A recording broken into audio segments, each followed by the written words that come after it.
પ્રભુસભાના 17મા મણકામાં પધારેલા આપ સૌનું હાર્દિક સ્વાગત છે. આજે આ મણકામાં એક એવું વ્યક્તિત્વ પધાર્યા છે કે જેઓને નિહાળતા આપણને એમ લાગે કે તેઓની આંખો બોલે છે, તેઓની છટા બોલે છે, જેઓનો ભાવ બોલે છે. કદાચ તેઓ મૌન પણ પાડે તો આપણને તેમની મૌનની જે ચલાયમાનતા છે એ ચલાયમાનતામાંથી પણ સ્વરનો ગુંજતો અવાજ કર્ણ પટલ પર પડે. એવા વ્યક્તિ કે જેઓ પોતે પણ આ ઉંમરે સતત અભ્યાસમાં રત છે અને લાગે એવા કે જો આપણે તેઓને આપણે બધાની વચ્ચે ઊભા રાખીએ તો અનેક લોકો એમનાથી સંમોહિત થઈ જાય. વ્યક્તિત્વ જેવું અજવાસવાળું છે કે જેઓને નિહાળતા જ હૃદય કમળમાં એક એવો ભાવ થાય કે આવું પવિત્ર વ્યક્તિત્વ જ્યારે પત્રકારત્વમાં હોય અને તેઓની કલા, આમ તો લેખનની કલાઓ છે, ચિત્રની કલાઓ છે, વાંચનની કલાઓ છે, પણ આમની તો કલા એમના ઉદ્ગારમાંથી જ્યારે વહે છે ત્યારે જ્યારે આપણે બધા તેઓને ટીવીમાં તિથિ વગર પધારેલા અતિથિને માનીએ છીએ, એવા શીર્ષક હેઠળ અતિથિને તેઓ જ્યારે આપણા વિશ્વગુરુ શ્રીમાન નરેન્દ્રભાઈ મોદી હોય કે પછી આપણા જીભે ચડેલું કોઈ પણ મોટું નામ હોય, તેવા દરેક વ્યક્તિ ઇન્ક્લુડિંગ બિગ બી જેને આપણે અમિતાભ બચ્ચન કહીએ છીએ, આવા વ્યક્તિત્વોને તેઓએ ઇન્ટરવ્યૂ લીધેલા છે.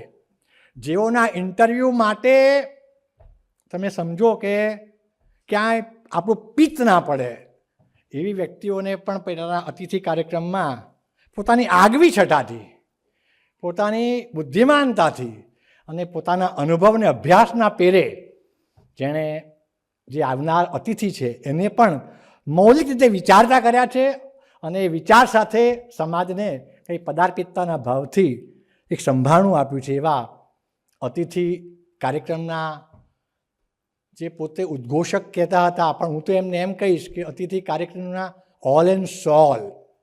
આજે અતિથિ કાર્યક્રમ એમ કહેવાય કે રસ શર્માના કાર્યક્રમ પછી બીજા નંબરે છે. તો આજે જે વ્યક્તિઓના ઇન્ટરવ્યૂ લેવાય છે, જે ઇન્ટરવ્યૂ લેતી વખતે પત્રકારત્વનું ઝળહળતું જે પોતાનું અભ્યાસનું એક ઘરેણું છે, એ ઘરેણાને એરણ પર મૂકી અને જેઓ સામેવાળી વ્યક્તિને અંદરથી પૂરેપૂરો ઉઘાડે છે અને ઉઘાડમાંથી સમાજને કંઈક મળે છે, એવા વ્યક્તિત્વ શ્રીમાન દેવાંગભાઈ ભટ્ટ સાહેબ આજે આપણને મૂલ્યવાન સમય ફાળવીને પધાર્યા છે. તેઓનું હાર્દિક સ્વાગત છે.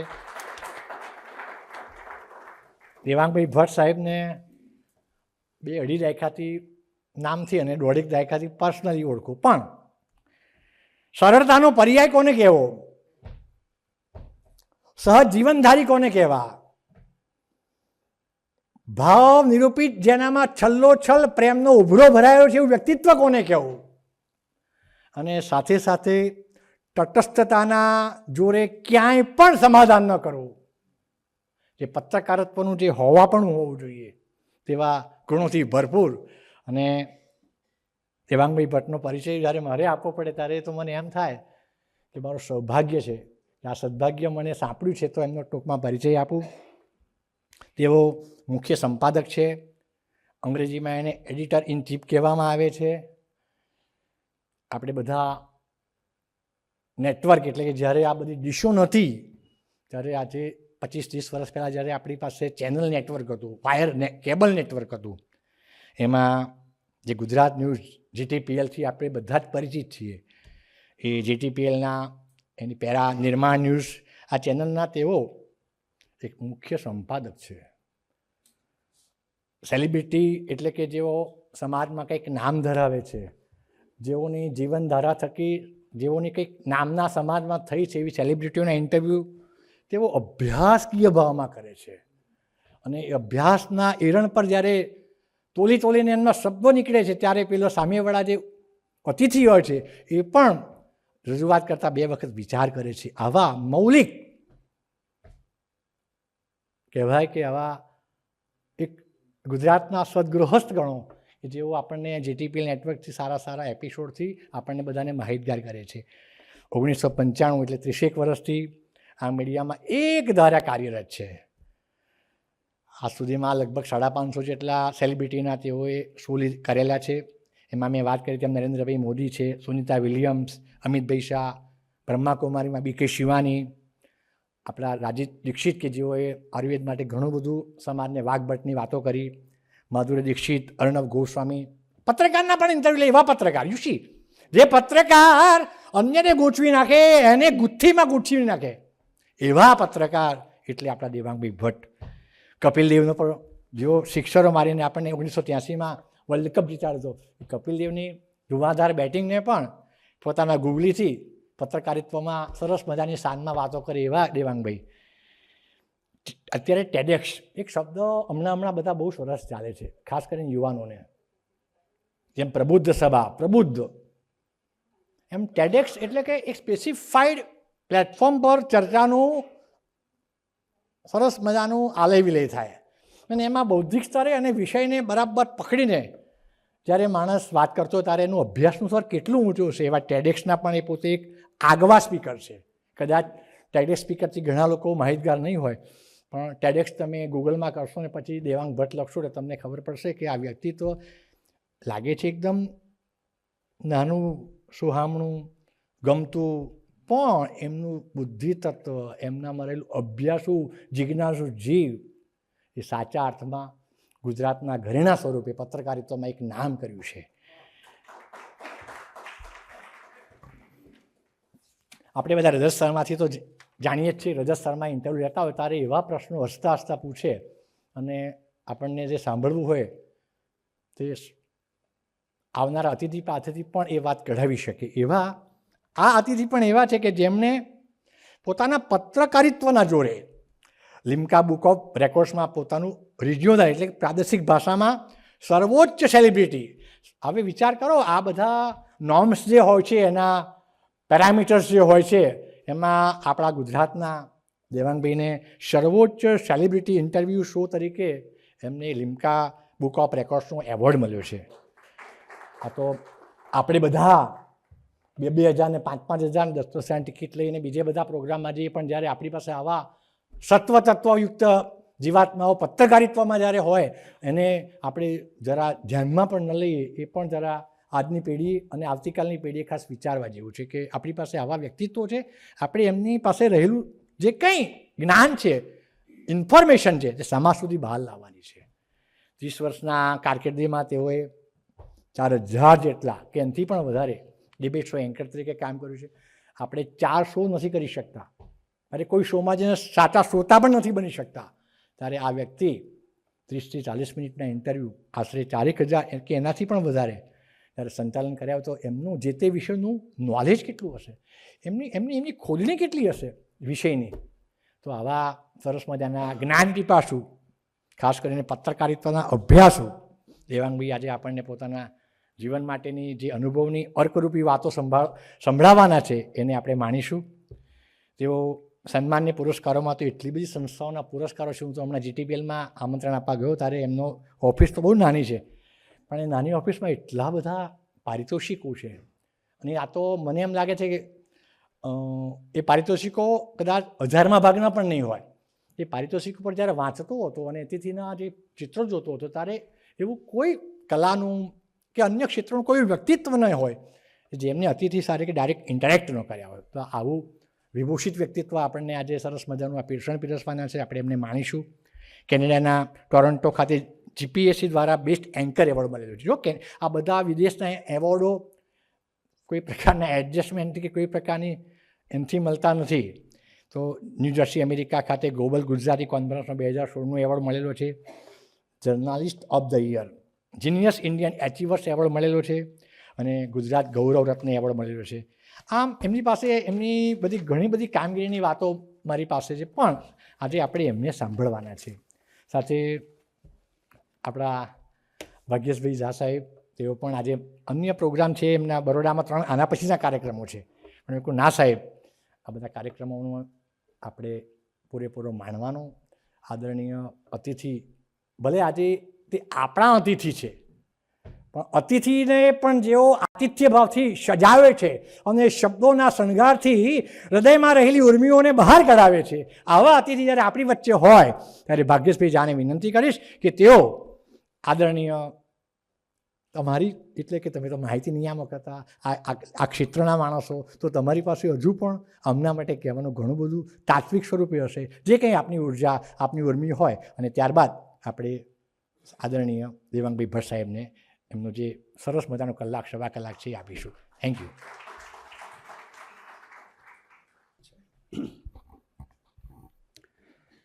વાગર્થા વિવ સંપૃક્તૌ વાગર્થ પ્રતિપત્તયે જગત પિતરૌ વંદે પાર્વતી પરમેશ્વરૌ. સુદામાનું આમ પ્રવચન સાંભળ્યા પછી આમ એમ થાય કે સાંભળ્યા જ કરીએ. હવે સુદામા વક્તા તરીકે એમ તો મેં લગભગ 10મા મણકામાં જ કહ્યું હતું કે અમદાવાદને પ્રબુદ્ધ સભાની આ એક ભેટ છે, પણ આજે તો બહુ અભ્યાસ કરીને, કારણ કે ઇન્ટરવ્યૂ લેનારનો ઇન્ટરવ્યૂ લેવાનો છે, એટલે સુદામા માટે પણ થોડી તાલીઓ થઈ જાય. કારણ કે આજે ફરીથી નથી કહેવું, પણ સુદામાનો અભિનય એટલો સરસ હોય છે ને, આ સાભિનય પરિચય આપવો એ પણ સલીલભાઈ આ એક પ્રયોગ છે. અહીંયા આપણા સૌ ઉપસ્થિત વડીલો, અમારા પટેલ સાહેબ માર્ગદર્શક, વિક્રમભાઈ એકદમ ઉર્જાવાન ઓર્ગેનાઇઝર, અને વરિષ્ઠ કવિ માધવભાઈ, એમણે બધી વાત કરી દીધી. એટલે હવે મારે કંઈક બીજું કહેવું પડશે. એક તો આ માણસનું નામ બહુ મને ગમી ગયું, દેવાંગ. એટલે 2 શ્લોકો ના વાંચીએ ને ત્યાં સુધી આપણને ઘણી વખતે આખું પિક્ચર મળતું નથી. એટલે હું હંમેશા એવું કહું કે કાવ્ય શું, એવું અમે સાહિત્યમાં શીખીએ. યાજ્ઞવલ્ક્યને પણ એમના પુત્રીએ પૂછેલું કે કાવ્ય શું, તો કે તું સવારે આવજે, સવારે 4 વાગે.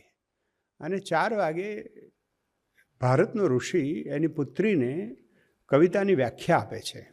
પશ્ય દેવસ્ય કાવ્યમ મહિત્વા, આ દેવનું કાવ્ય તું જો, જે કોઈ દિવસ મરતું નથી, કોઈ દિવસ જીર્ણ થતું નથી. ન મમાર ન જીર્યતે. એ તો કાવ્યશાસ્ત્રની કોઈક દિવસ વાત કરીશું ત્યારે નિરાંતે કરીશું. પણ એને એમ કહ્યું કે જો આ દેવ જો તું, આ દેવે કેવું કર્યું છે, કોઈ પણ હેતુ વગર વહેતી નદી, સમાધિમાં બેઠા હોય એવા પર્વતો, કોઈ પણ જગ્યાએ તાલીમ ન લીધી હોય અને તેમ છતાં સંગીતની ઓર્કેસ્ટ્રા ચલાવતા પંખીઓ, સતત વિકસતું અને વિશાળતાનો અર્થ આપતું આકાશ, આ બધું તું જો. આ કવિતા છે, આ દેવની કવિતા છે. આ દેવ શબ્દ હું લઈ અને અહીં રંગમંચ ઉપર આવું છું ત્યારે ભરતનાટ્ય શાસ્ત્રનો એક બીજો શ્લોક છે. આંગિકમ ભુવનમ યસ્ય વાચિકમ સર્વવાન્મયમ. એટલે અંગ જે છે દેવનું, એ આ જગત છે. એટલા માટે આજે આપણે દેવાંગને મળવાનું છે. દેવનું અંગ છે, દેવ આંગિકમ ભુવનમ યસ્ય.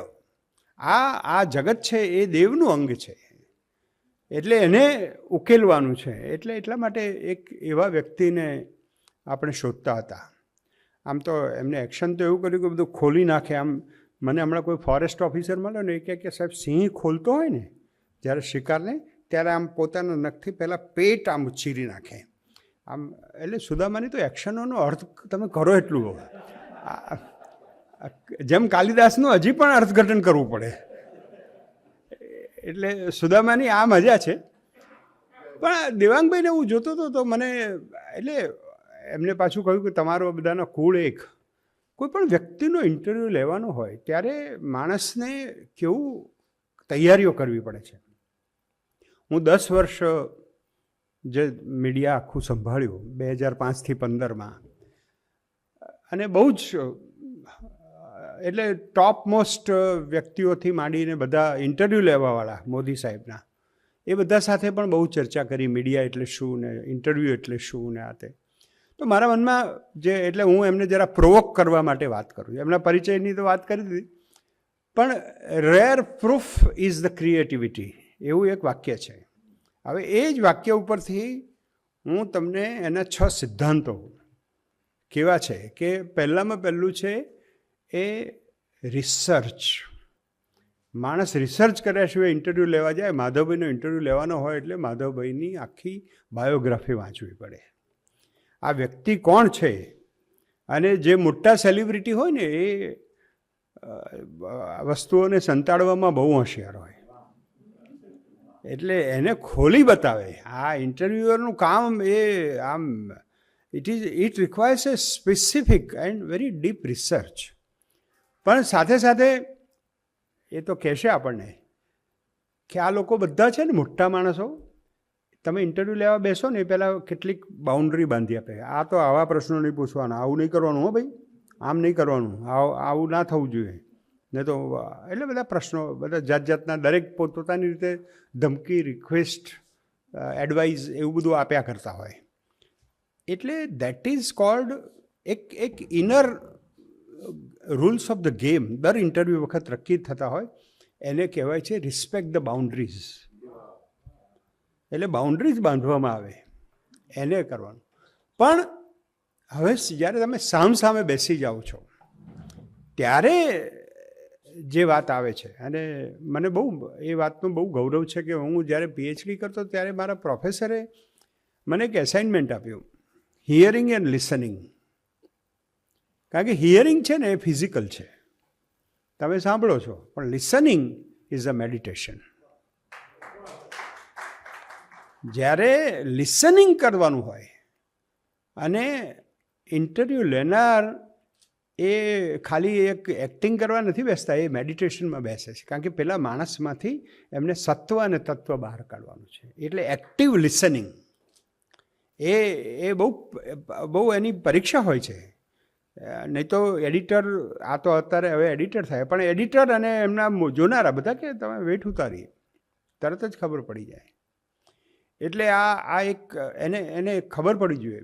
પણ સાથે સાથે આ લોકોનો શણગાર જે હોય છે ને એ પોલાઇટનેસનો હોય છે. આ ઝઘડો કરવાનો નથી હોતો.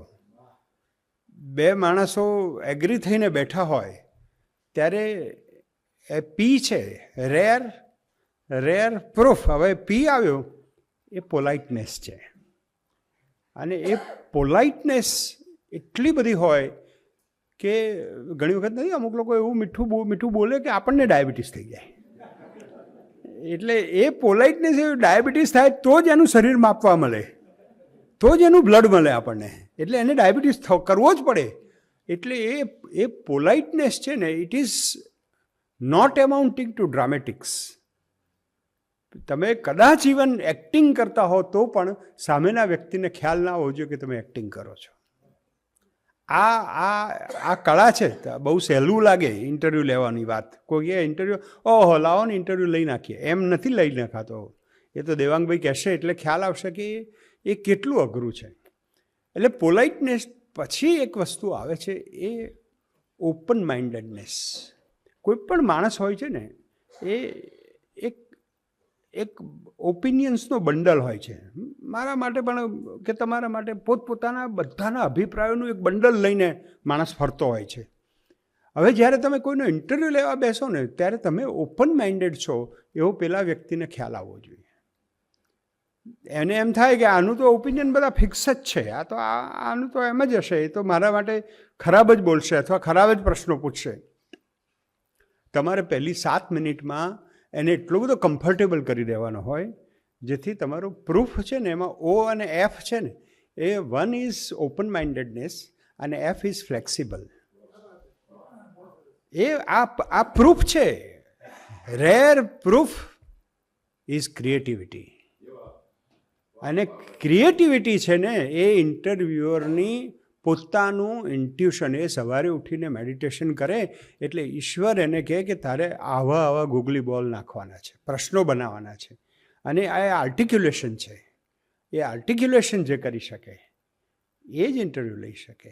અને એ ઇન્ટરવ્યૂ લેવામાં પ્રશ્નો, એટલે તમે વિચાર કરો, આ જે મેં 6 ગુણો, એ તો મીડિયામાં આખું જે પીજી કરતા હોય છે ને એમને આના વિશે એક નિબંધ લખવાનો હોય છે, how to take interview and interviewers. એવી એક અંગ્રેજીમાં બહુ મોટી પુસ્તક છે અને દુનિયાના બધા લોકો, અને પહેલાં લોકો હાજર જવાબી હોવું અને તરત જ જવાબ આપવો, પત્રકાર પ્રશ્ન પૂછે એટલે શું કરવું. હેનરી કિસિંજર દુનિયાનો સૌથી મોટો ડિપ્લોમેટ, એને જ્યારે આમ ઉતર્યો અને એમને પેલા પત્રકારે પૂછ્યું કે વોટ ડુ યુ થિંક એમ this world is half of the people are wise no, એટલે પછી કે યસ, કે વોટ ઇઝ અબાઉટ અધર્સ, એટલે કિસિંજરે તરત જ કીધું અધર્સ આર અધરવાઇઝ. આ પ્રત્યુત્પન્ન મતિત્વ, અમે સંસ્કૃતમાં એને એમ કહીએ છીએ, હાજર જવાબીપણું, તરત જ કહી દે. એમાં કંઈ અટલજી હોય તો એમને કંઈ કશી પ્રેક્ટિસ ના કરવી પડે. આમ કાશ્મીરની ચર્ચા ચાલતી હતી લોકસભામાં અને જબરજસ્ત એમ કોઈ કાશ્મીરના MP ઊભા થયા અને કાશ્મીરમાં તો આમ છે ને તેમ છે. અટલજી પહેલાં બહુ ઇમોશનલ બોલ્યા, એકદમ ઇમોશનલ. આખી પાર્લામેન્ટ એમની સાથે જ થઈ ગઈ, એમ કે કાશ્મીર તો આવું છે ને આપણે કાશ્મીરની સાથે છીએ. અને અટલજીનું ભાષણથી એટલા બધા, ઇવન ઇન્દિરાજી પણ ઝંખવાઈ ગયેલા. ત્યાં કાશ્મીરના MP ઊભા થયા ને એ પણ જબરજસ્ત બોલ્યા. એટલે પછી તરત જ ઇન્દિરા ગાંધીએ ઊભા થઈને કીધું એમ, mister Vajpayee face the truth now. એટલે તરત જ વાજપેયી 20 સેકન્ડમાં જ ઊભા થઈ ગયા. How can I face the truth madam when I am facing you. આ પ્રત્યુત્પન્ન મતિત્વ છે. આ એ ઓન ધ સ્પોટ એવા એમના પ્રશ્નો આવવા જોઈએ અને એ એમની ઇન્ટેલેક્ચ્યુઅલ કેપેબિલિટી બતાવે છે. દેવાંગભાઈ વિશે હું બહુ જ વખાણ કરી શકું, પણ એવું છે કે મિત્રના વખાણ ન કરવા જોઈએ એવું મેં સુદામાને બહુ વખત શિખામણ આપી છે. પણ હું બી સુદામાના વખાણ કરી બેસું છું, કારણ કે એનાથી શું શક્તિ થોડી ક્ષીણ થાય આપણી, એમની અશક્તિ ઓછી થાય એટલા માટે હું એમના વખાણ કરું છું. પણ અદ્ભુત આ સંયોગ રચાયો છે કે આપણે બધા સાથે બેસી અને આપણામાંના જ દેવાંગભાઈ, એમને કહ્યું ને સરળતાનો પર્યાય. એ દેવાંગભાઈ એટલા, તમે જ્યારે મને ખબર છે, હું તો એમને અનેક વખતે મળ્યો છું, એમણે મારી કવિતાઓ પણ મને વંચાવડાવી છે, પ્રશ્નોએ પૂછ્યા છે.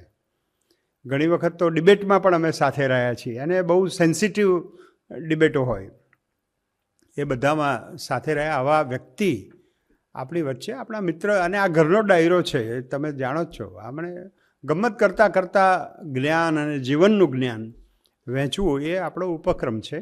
એટલે દેવાંગભાઈને પ્રબુદ્ધ સભામાં સ્વાગત કરું છું. અને એમણે કહ્યું એમ આ પ્રબુદ્ધ સભા છે, એટલે અમે જો કંઈ એવો કોઈ ટેસ્ટ નથી રાખ્યો કે ભાઈ બ્લડ ટેસ્ટ કરાવો કે આટલો IQ હોય તો જ અંદર આવવા દેવા, એવું કંઈ છે નહીં. પણ જે લોકોને જીવન વિશે કંઈક નિસ્બત છે એવા લોકો બધા ભેગા થઈ અને એક જણ પાસેથી ઇન્ટરવ્યૂ લીધા સિવાય પણ એનું કોતરકામ અને ખોતરકામ કરી શકે એવા લોકો ભેગા થયા છે. તો આપનું અમે સ્વાગત કરીએ છીએ. આપણે એમને સન્માન કરી દઈએ. આવો પટેલ સાહેબ, માધવભાઈ.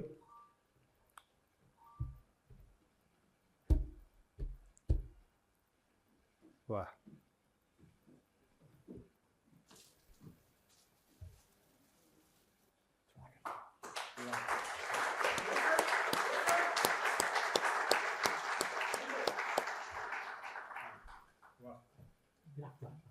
આખો કાર્યક્રમ ગુજરાતીમાં હોય છે પણ આપણા ફોટોગ્રાફર ઇંગ્લિશમાં બોલે.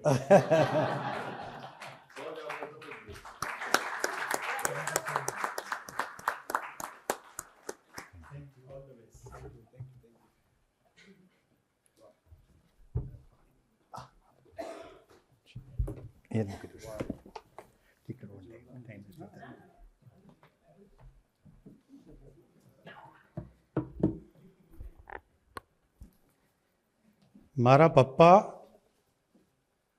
મારા મમ્મી,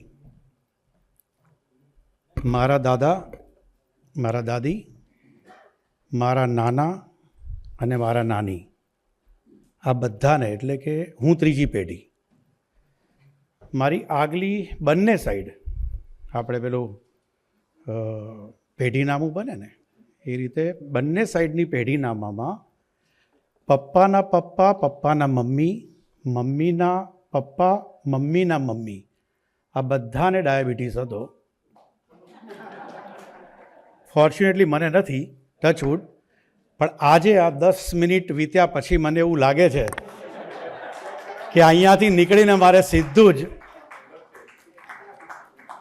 વિશ્વાસ અમીનને ફોન કરવો પડશે, રેડ ક્રોસમાં ડૉક્ટર વિશ્વાસ, કે સાહેબ જરા પ્લીઝ આજે ચેક કરી લો કે ઘણું બધું આજે આમ એટલું બધું આવે ને. મને મજા પડી ગઈ કે દેવાંગ તું આ છે.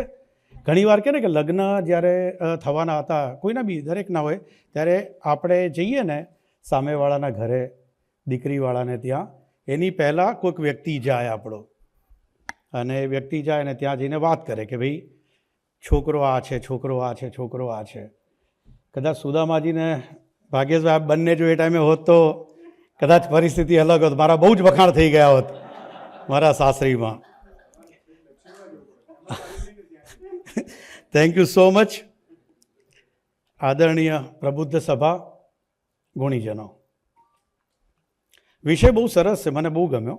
કારણ કે કોઈ પ્રશ્ન પૂછનાર ન હોય અને કોઈ વ્યક્તિ પોતાની વાત કરે, અને વાત પણ કેવી રીતે કરે કે એના જીવનની વાત. અને મેં જોયું જ્યારે મને કહેવામાં આવ્યું કે હું આનો ભાગ બનવાનો છું, પરંતુ એની પહેલાં પણ મેં બધા જ વિડીયોઝ હું ફોલો કરતો હતો અને જોતો હતો. અને જે મજા આવતી હતી કે અંદરથી ખુલીને, મને લાગે છે કે અનેકો પ્રસંગ એવા થયા છે અહીંયા જે પણ વક્તાઓ આવી ગયા છે કે એમને વાત ચાલતા ચાલતા એ વહેણમાં ને વહેણમાં કદાચ શું નક્કી કર્યું હતું કે ન બોલવું એ પણ એમનાથી કહેવાઈ ગયું.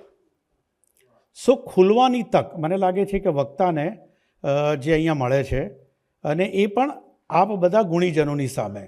અને બટ ઓબ્વિયસ છે અત્યારે જે આપણું મીડિયા છે, સોશિયલ મીડિયા, યુટ્યુબ પર જાય છે, અનેકો લોકો એને જુએ છે.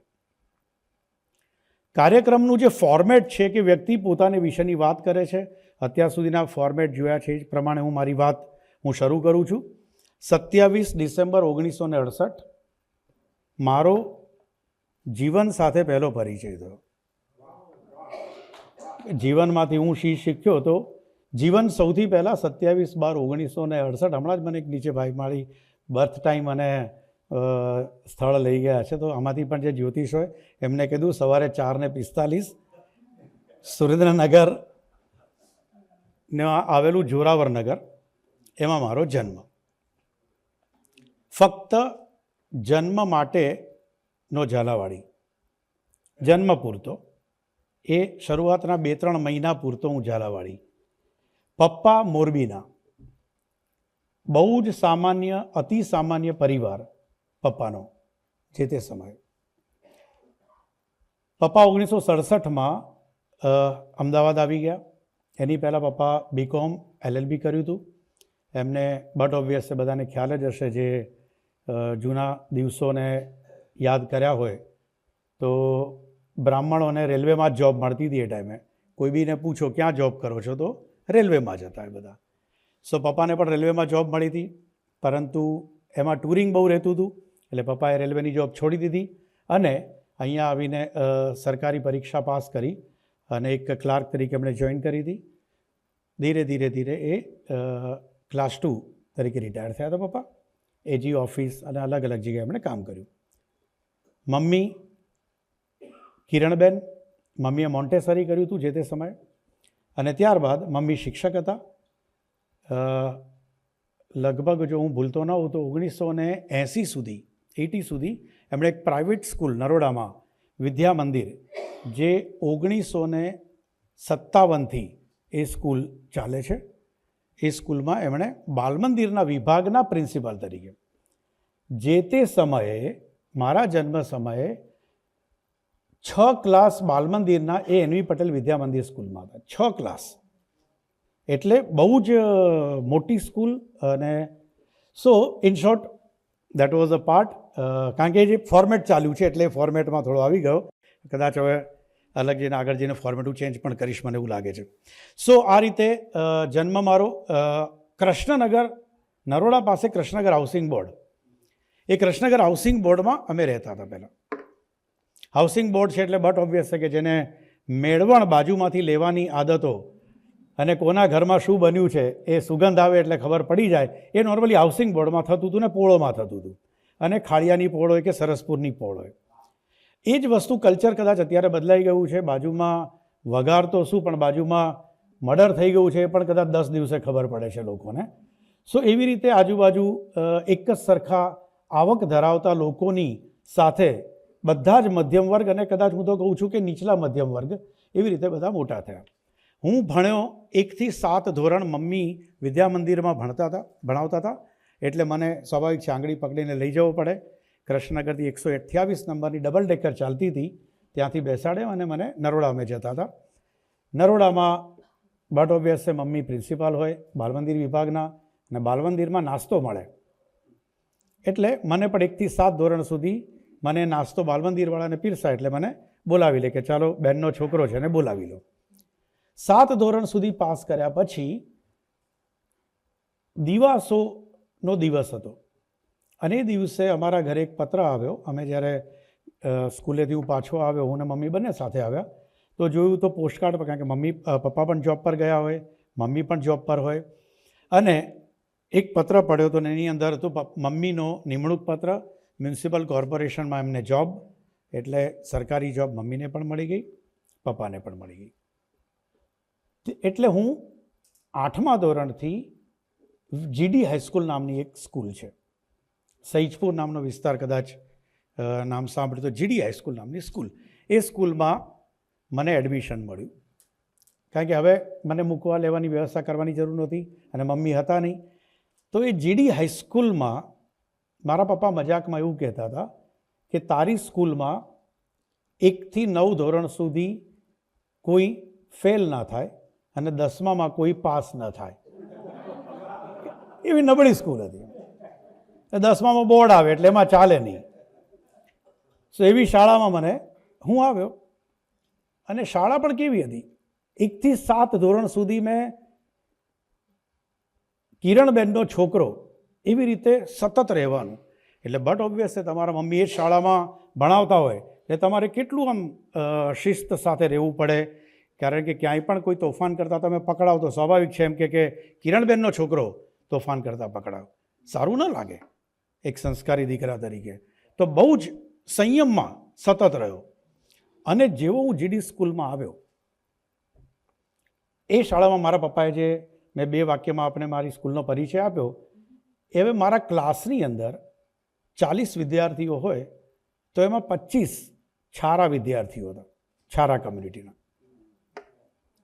લગભગ 10 એવા વિદ્યાર્થીઓ કે જે એસઆરપી હેડક્વાર્ટર ત્યાં હતું નજીકમાં. તો એસઆરપી હેડક્વાર્ટરના એટલે એસઆરપીમાં જે ડ્રાઈવર હોય અથવા સંત્રી હોય એમના દીકરા હોય.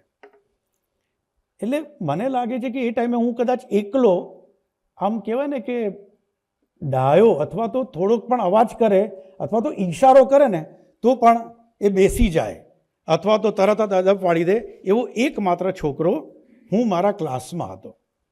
મજા એ આવી કે આ સતત 7 વર્ષ સુધી 1 થી 7 ધોરણમાં જે હું બિલકુલ શાંતિથી જે જીવ્યો, તો એના કારણે દેવાંગમાં અંદર જે કંઈક હતું કદાચ એ મને લાગે છે કે ક્યાંક દબાઈ ગયું હતું, બહાર એટલું ન આવ્યું. આ મને અત્યારે વિચાર આવે છે, આ વાત કરતાં જ. 8મા ધોરણમાં જ્યારે હું આવ્યો કે જ્યાં કોઈ જ નહોતું અને આજુબાજુ મને આવા જ મસ્ત મિત્રો મળી ગયા. 8મા ધોરણમાં, યસ, આપને પણ એવું કે અનુભવ થયેલો છે? નથી ને? સો 8મા ધોરણમાં જ્યારે હું આવ્યો ને વક્તૃત્વ સ્પર્ધા માટે નામ લખાવવાનું હતું, તો જ્યારે નામ લખાવવાનું મેં કહ્યું ચાલો લખીએ તો ખરા. હવે આ નામ લખાવવાની પાછળનું કારણ એક સાયકોલોજીકલ હતું. કારણ કે સતત 1 થી 7 ધોરણ સુધી હું બિલકુલ સંયમિત રીતે જીવન જીવ્યો, કયાગ્રા પુત્ર તરીકે જીવન જીવ્યો. મને કદાચ તોફાન કરવાની ઈચ્છા થાય તો પણ મારી ઈચ્છાઓને હું દબાવી દેતો હતો. મારું શરીર જે તે સમયે ખૂબ જ દુબળું પતલું હતું અને આજે ઓપનલી કન્ફેસ કરું છું કે એ ટાઈમે હું પોતે ભયંકર ડિપ્રેશનમાં રહેતો હતો. કે મને એવું થાય કે દેવાંગ, તું ક્યાંય ઊભો રહે છે તો કોઈ તારી બાજુમાં ઊભા નથી રહેતું, તું કંઈ કરી નથી શકતો, કોઈ તને મારામારી થાય છે તો તારે ભાગીને જતા રહેવું પડે છે કારણ કે તું સામનો નથી કરી શકતો. સતત આ બધી વાતોની વચ્ચે એ જે 7 વર્ષ દરમિયાન મને એવું એક અનુભવ થયો કે મારા ગ્રુપમાં 1 થી 7 ધોરણમાં, ઉંમર નાની જ કહેવાય, 12-13 વર્ષની ઉંમરમાં એટલો તો અનુભવ થઈ ગયો કે તું જો વ્યવસ્થિત બોલે છે તો લોકો તારી આજુબાજુ ઊભા રહે છે, તું વ્યવસ્થિત વાત કરે છે, સારા વિચાર મૂકે છે તો લોકો તને સાંભળવા આવે છે. આવું બીજા લોકોને સાંભળવા આવતા હતા અને એ વિચાર રાખીને મેં કહ્યું ચાલો લેટ મી ટ્રાય યાર, લેટ મી સ્પીક. મારી અંદરનું મારે આઈસ બ્રેકિંગ મને કરવું હતું. મેં વક્તૃત્વ સ્પર્ધામાં નામ લખાવ્યું. ફોર્ચ્યુનેટલી 8મા ધોરણની અંદર જ જે 10મા ધોરણ 8, 9, 10 સતત જે જીતવાવાળી એક છોકરી હતી એ છોકરીને હરાવીને હું ફર્સ્ટ નંબર આવ્યો અને ત્યારથી મારી લાઈફનો એક ટર્નિંગ પોઈન્ટ આવ્યો. That was a turning point. અને એ દિવસ પછી જ્યારે વક્તૃત્વ સ્પર્ધામાં મારો પ્રથમ નંબર આવ્યો અને મેં જોયું તો લોકો મને મળવા આવ્યા, લોકો મારી પાસે ઊભા રહેતા થઈ ગયા, મારા મિત્રો વધતા ગયા અને મારો કોન્ફિડન્સ વધતો ગયો. પરંતુ આ જે વધતા કોન્ફિડન્સે મારી અંદર એક ગુરુર, મારી અંદર એક કહું ને કે એક ગર્વની પણ એક અભિમાનની ભાવના મારામાં ધીરે ધીરે જન્મતી ગઈ કે દેવાંગ તું તો બોલી શકે, જોરદાર બોલે, ગમે ત્યાં બોલે. ને પછી તો મને ગમે ત્યાં ઊભા કરીને બોલાવવાનું ચાલુ કરી દેતા હતા. આ બધામાંથી ઘણા લોકોનો અનુભવ હશે કે આપ જ્યારે વક્તૃત્વ સ્પર્ધામાં આપ લોકોએ પણ ભાગ લીધા હોય, પછી તો દરેક જગ્યાએ શિક્ષક કે ચલો, આચાર્ય કે ચલો. આ બધી વાતનું પરિણામ આવ્યું એ કે ધીરે ધીરે મને બધા બોલાવતા ગયા. સરસ સારો વિદ્યાર્થી એવું મને એક પ્રમાણ મળતું ગયું. સ્વાભાવિક છે ભણવામાં પણ પહેલાં બધા 39 કરતાં હું સારો હતો એટલે ફર્સ્ટ નંબર લાવતો હતો. તો એ રીતે પણ એક સારી એક ઇમેજ બનતી ગઈ. ટર્નિંગ પોઈન્ટ એ વક્તૃત્વ સ્પર્ધા લાવ્યો, પરંતુ બીજો ટર્નિંગ પોઈન્ટ મારી લાઈફમાં આવ્યો 5મી સપ્ટેમ્બર 1982ના રોજ. હું ધોરણ 10ની અંદર 1982માં આવ્યો. 5મી સપ્ટેમ્બર સ્વાભાવિક છે તરત જ આપણને યાદ આવે શિક્ષક દિન. અને શિક્ષક દિનનો દિવસ મેં આપને કીધું એ પ્રમાણે ત્યાં સુધી 10મા ધોરણમાં આવી ગયો તો 8મા ધોરણથી જો પહેલો નંબર, 9મામાં પણ પ્રથમ નંબર અને 10મામાં પણ, એટલે બોલવામાં સારો છોકરો. અને મને એ 10મા ધોરણમાં આવ્યો એ દિવસે, શિક્ષક દિનના દિવસે મને આચાર્ય બનવા માટેનું કહેવામાં આવ્યું. આપણે બધાને ખ્યાલ છે કે શિક્ષક દિનના દિવસે બધા વિદ્યાર્થીઓ શિક્ષક બને અને એમાંથી એક વિદ્યાર્થીને કહેવામાં આવે કે તું આચાર્ય બનજે. હું આચાર્ય બન્યો. અમારે ત્યાં પરંપરા બીજી સ્કૂલમાં હોય કે મને ખબર નથી, પરંતુ એ સ્કૂલમાં એવી પરંપરા હતી કે એ દિવસ પૂરતા આચાર્ય પોતાની ચેરમાં ન બેસે અને અમને એ ચેરમાં બેસવા દે. સો બિપિનભાઈ પંડ્યા, એમનું શરીર બહુ જ હેવી હતું એટલે એમને બિપિન બોસ બધા કહેતા હતા. સો એ બિપિન બોસની ચેરમાં હું બેઠો. હવે બેઠો અને આ બાજુ સ્કૂલ શરૂ થઈ. તો મારા જ અનેક મિત્રો એ પણ શિક્ષક બન્યા હતા. અને આપને ખ્યાલ હોય તો એ પ્રમાણે જે દિવસે પ્રિન્સિપાલ બન્યો હોય એ બિલકુલ આમ સરસ હોશિયારી મારવા માટે આમ બે હાથ પાછળ રાખીને એ લોબીમાં એ આટા પણ મારે. હું પણ એ જ રીતે ચક્કર મારતો ગયો. ચક્કર મારતા સમયે રિસેસ પડી હશે. તો સ્વાભાવિક છે રિસેસ પડી એટલે જે વિદ્યાર્થીઓ ત્યાં ક્લાસ લેતા હોય બહાર આવે. અને એ સમયે હું મારા જ ક્લાસ, હું જે ક્લાસમાં ભણતો હતો, ક્લાસ 10A, એ 10A પાસેના બારણા પાસે જતો. તો મેં કહ્યું ચાલો અંદર મિત્રોને મળતા પણ આવીએ. પ્રિન્સિપાલની રૂએ હું અંદર ગયો. જેવો ક્લાસરૂમમાં ગયો એટલે સ્વાભાવિક છે મિત્રો તો મિત્રો જ હતા ને, ભલે એક દિન કા શહેનશાહ, પરંતુ અંદર ગયા એટલે મને મિત્રોએ કીધું મને કે દેવાંગિયા હવે જે લેક્ચર લેવા આવવાનો છે ને એ પેલો જતીનિયો આવવાનો છે. એટલે મેં કહું હા મને ખ્યાલ છે, મેં જોયું છે. પ્રિન્સિપાલ થઈ મેં જોયું છે. અરે પણ કે જતીન તો 9માનો સ્ટુડન્ટ છે, 9મા ધોરણનો છોકરો આપણે 10મા વાળાને ભણાવશે? ઈગો. 9મા વાળો કઈ રીતે 10મા વાળાને ભણાવે? જતીન બહુ જ હોશિયાર છોકરો, આજે તો બહુ જ સરસ એ પરફોર્મ કરી રહ્યો છે. હી ઇઝ અ મિલિયનર. એ જતીનને મેં કહું તો મને કે તું કંઈક કર યાર, એને હેરાન કરીએ આપણે. ફાઇન, શું કરવું છે? તું ચોક લેતો આય. એટલે હું નીચે ગયો, અમારો ફર્સ્ટ ફ્લોર પર ક્લાસ હતો. નીચે ગયો, નીચે જઈને ટીચર્સ રૂમની અંદર આપણને ખ્યાલ છે ટીચર્સ રૂમમાં ચોકના બોક્સ પડ્યા હોય, રાઈટ? એટલે મેં બંને હાથે ચોક ઉપાડ્યા, 8-10 હાથમાં આવ્યા, 8-10 હાથમાં આવ્યા, તોડી નાખ્યા.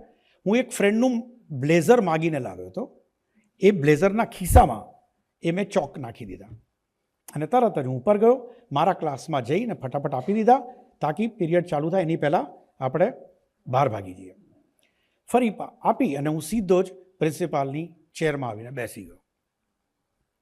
સ્વાભાવિકપણે જે બધા મિત્રોએ નક્કી કર્યું હતું, મને જેમાં ભાગીદાર બનાવ્યો આ ષડયંત્રમાં, એ લોકોનો પ્લાન બીજો હશે. મેં તો સપ્લાય કરવાનું કામ કર્યું. જતીન ક્લાસમાં આવ્યો, બહુ જ હોશિયાર છોકરો. એ જેવો ઊંધો ફરીને લખે એટલે પાછળથી એને ચોક મારે. જતીન હોશિયારની સાથે સાથે એટલો સૌમ્ય પણ હતો, એણે કાંઈ જ કીધું નહીં, એ ફરી પાછો લખવા માંડે. આ દરમિયાન બધાને ખબર હશે કે દરેકની સ્કૂલમાં પીટી ટીચર બધા સ્ટ્રીક જ હતા.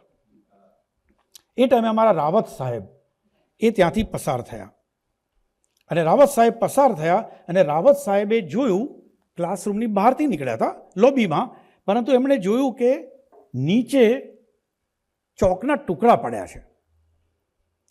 એ અંદર આવ્યા, એમણે જોયું કે બ્લેકબોર્ડ ઉપર વ્હાઇટ સ્પોટ્સ દેખાય છે. ધેટ મીન્સ કે કંઈક મિસચીફ આ ક્લાસરૂમમાં થઈ રહી છે.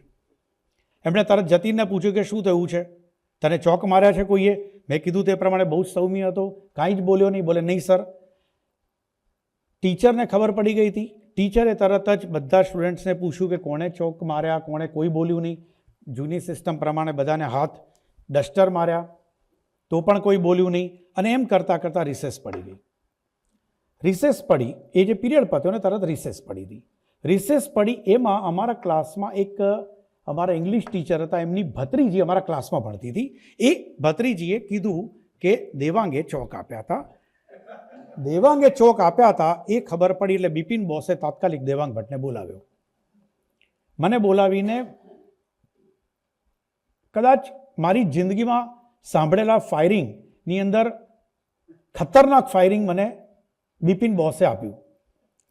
ફાયરિંગ આપ્યું ત્યાં સુધી વાંધો નહોતો, પરંતુ ફાયરિંગ આપીને તરત મને કીધું દેવાંગ આઈ રેસ્ટ્રિકેટ યુ, હું તને આ સ્કૂલમાંથી કાઢી મૂકું છું અને તું તારા મમ્મી પપ્પાને લઈ આવ, અધરવાઇઝ આપણે કહેતા હતા કે લાલ શેરો મારીને આપી દઈશ, તને કોઈ સ્કૂલમાં એડમિશન નહીં મળે. હું એમની કેબિનમાંથી બહાર આવ્યો તો મારા મિત્રો, મારા ક્લાસવાળા એ ત્યાં જ ઊભા હતા. એ ઊભા હતા ને મને પૂછ્યું શું થયું. મેં કીધું મને આ રીતે કાઢી મૂકવામાં આવ્યો છે. મને કે દેવાંગ તને એકલાને કાઢી મૂકે એ તો નહીં જ ચાલે, અમે લોકો પણ બોયકોટ કરીએ છીએ, વોકઆઉટ કરી નાખીએ છીએ. બહાર નીકળી ગયા એ લોકો અને મારી જોડે એ લોકો બહાર ઊભા રહ્યા. એક પણ સ્ટુડન્ટ ક્લાસરૂમમાં ગયો નહીં. જીવન પાસેથી સૌથી પહેલાં લીડરશિપનો જો મને કદાચ ગુણ મળ્યો હતો તો એ દિવસે મારા મિત્રોએ મને આપ્યો હતો. ઓકે, કે તમે આવો, સાથે ઊભા રહેશે બધા, કારણ કે બધા જ લોકો પોતાને સ્વીકારવા તૈયાર છે. નાવ વાત હવે આગળ વધે છે. છોકરાઓ તો આવી ગયા, એ લોકો પછી ક્લાસમાં ગયા જ નહીં, પરંતુ મને પોતાને ત્યારે, અને પછી સ્કૂલ છૂટી ગઈ ત્યારે મને સાથ આપવાવાળા જે હતા એ લોકો એમના ઘરે જતા રહ્યા. હું મારા ઘરે આવ્યો. મારા ઘરે મેં આપને કીધું એ પ્રમાણે મમ્મી પણ જોબ કરે, પાપા પણ જોબ કરે અને ભાઈ પણ એ ટાઈમે ભણતો હતો. સો અમારે ત્યાં બધા પાસે એક એક ચાવી હોય, એટલે મેં ડોર લોક ખોલી અને લોક હતું ને અંદર ગયો. સ્કૂલના ઝાંપાની બહાર મારી સાથે 40 વિદ્યાર્થીઓ હતા, પરંતુ ઘરે આવ્યો ત્યારે મને ખબર પડી કે દેવાંગ તું એકલો જ છે અને રેસ્ટ્રિકેટ તું જ થયો છે. તને જ ક્લાસમાંથી, સ્કૂલમાંથી કાઢવાની વાત છે. હવે શું થશે તારું? અને ચિંતા ઘેરી વળી. અનેકો વિચાર, 14 વર્ષની ઉંમર, અનેકો વિચાર આવ્યા કે શું થશે. આટલી સારી ઇમેજ છે, મમ્મીની આટલી સારી ઇમેજ છે, પપ્પાની આટલી સારી ઇમેજ છે, બધું ધૂળ ધાણી. હું મારા રસોડામાં એક કબાટ, એક કબાટની નીચે એક બીજો ખૂણો, એ ખૂણામાં પડેલું માકડ મારવાની દવા મેં લીધી. એ ટાઈમે પાવડર ગાદલા પર સાઈડમાં લગાવી દેતા હતા માકડ ન આવે એટલે. મેં પાણીનો ગ્લાસ લીધો, એ માકડ મારવાની દવા નાખી અને હું પી ગયો. સુસાઇડ એટેમ્પ્ટ મેં 5 સપ્ટેમ્બરના દિવસે કર્યો.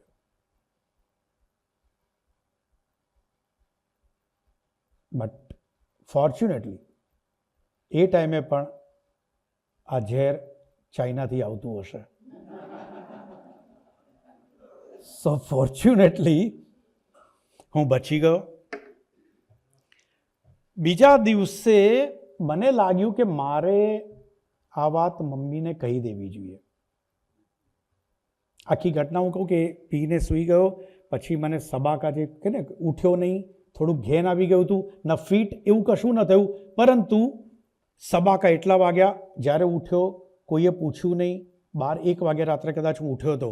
અમારે ઘરે થોડીક ફોરેન સિસ્ટમ હતી કે નોર્મલી કે છોકરો છે બિંદાસ, ઓકે સૂતો છે, ડિસ્ટર્બ નહીં કરવાનો, જેમ અત્યારે વોટ્સઅપ મમ્મીઓ કરે છે એ રીતે આરામથી હતું કે ભાઈ ઓકે સૂવે છે તો સૂવા દેવાનો. એટલે મને વહેલા ઉઠવાની આદત હજી પણ નથી પડી.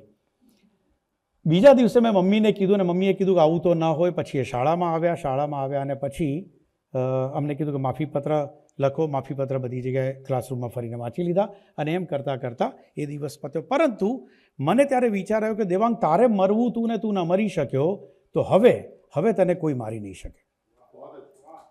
હવે તને કોઈ મારી નહીં શકે. નાઉ સ્ટાર્ટ યોર ન્યૂ લાઈફ. અને મારી જીવનમાં પરિવર્તન ત્યાંથી આવ્યું. પરિવર્તન લાવવાનો વિચાર કર્યો, પરંતુ એ મને આડા પાટે ચડાવી ગયો. કેવી રીતે? પોપ્યુલર બનવાની ખેવના હતી. પોપ્યુલર છોકરો હતો, એટેમ્પ્ટ કરી લીધો, સક્સેસ ગયો, મૃત્યુ ન મળ્યું, બચી ગયો અને પાછું બિંદાસ થઈ ગયો દેવાંગ. પોપ્યુલર થઈ ગયો છોકરો. તો એ પોપ્યુલારિટીમાં આ હોશિયાર છોકરો ફક્ત 10મા ધોરણમાં 56% જ માર્ક લાવ્યો. કારણ કે લીડર બની ગયો હતો. ક્લાસમાં બધા જ લોકો સરસ બોલાવે. ત્યારબાદ આગળ આવ્યો અને 12મા ધોરણની અંદર મેથ્સ લીધું. સ્વાભાવિક છે, સાયન્સ લેવાનું કે પહેલાંની જેમ અત્યારે પણ જેમ ફોર્સ કરે છે કે આપણા ખાનદાનમાં બધા જ લોકોએ સાયન્સ લીધું છે. મેં પણ સાયન્સ લીધું, સાયન્સ લેવડાવ્યું. મેથ્સ 1 મેથ્સ 2 એ ટાઈમે 2 પેપર આવતા હતા. હું મેથ્સ 1માં ફેલ થયો. ઓકે, રીટેસ્ટ આપીને ફરી પાછો પાસ થયો.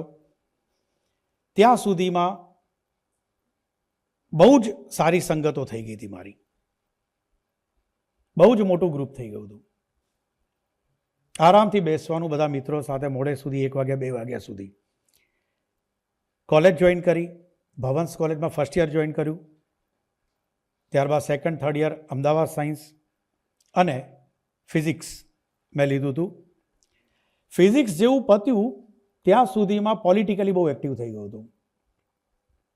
ઓટલા પર બેસવાનું, ઓટલા યુનિવર્સિટી, 40-50 ફ્રેન્ડ્સ અને બધી દુનિયાભરની વાતો, સરસ રાજકારણની ચર્ચા કરવાની. રાત્રે પોલીસ રાઉન્ડ મારવા આવે તો એ પીઆઈ પણ મિત્રો થઈ ગયા હતા. એટલે એ લોકો પણ રાહ જોતા હોય કે ક્યારે દેવાંગ આવે, સરસ વાતો કરશે. જતાં હું એટલા માટે કહું છું કે જતાં સમય મારો આખો જ બદલાતો ગયો અને એમાં મને જે મારે કરવું હતું, મારામાં જે તે ક્ષમતા હતી ઓફિશિયલ, એ હું પ્રૂવ ન કરી શક્યો. અને એક દિવસ એવો આવે, એટલું બધું શોખ પણ એટલા બધા વધારે હતા, પૈસાની કોઈ પ્રોબ્લેમ નહોતો. જે તે સમયે કૃષ્ણનગરથી 123 નંબરની બસ લાલ દરવાજા આવતી હતી. ત્યાં હું 9 રૂપિયાનું સમોસું કામા હોટલમાં મળતું હતું, એ ખાવા આવતો હતો, જસ્ટ ટુ શો ઓફ કે yes Devang can do this. આ હું કન્ફેશન છે. આ બધું મારું અત્યારે કદાચ આ ફર્સ્ટ ટાઈમ બોલી રહ્યો છું. આ કન્ફેશન છે. અને ટુડે આઈ હેવ ડિસાઇડ કે આજે મારે પૂરેપૂરું દિલ ખોલીને કન્ફેશન કરવું છે. એ દેખાદેખીમાં પોતાની જાતને ઉપર બતાવવા માટે હું 9 રૂપિયાના સમોસા 9 રૂપિયા ક્યાંથી લાવતો હતો, એ પણ જો કદાચ કન્ફેસ કરું તો આજે પ્રથમવાર કહીશ, સોરી.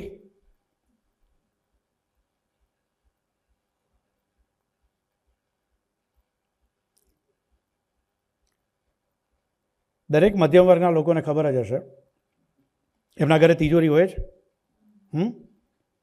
એ તિજોરીનો દરવાજો ખોલો ને તો એક પટ્ટી હોય, એમાં સિક્કા નાખતા હતા. હું ખોલતો હતો અને એમાંથી 15-20 રૂપિયા લઈ જાઉં અને દોસ્તોને બતાવવા ટ્રાય કરતો હતો કે ચલો દેવાંગ આ છે. This is confession. બટ એ થતાં થતાં વાત ત્યાં આવીને અટકી કે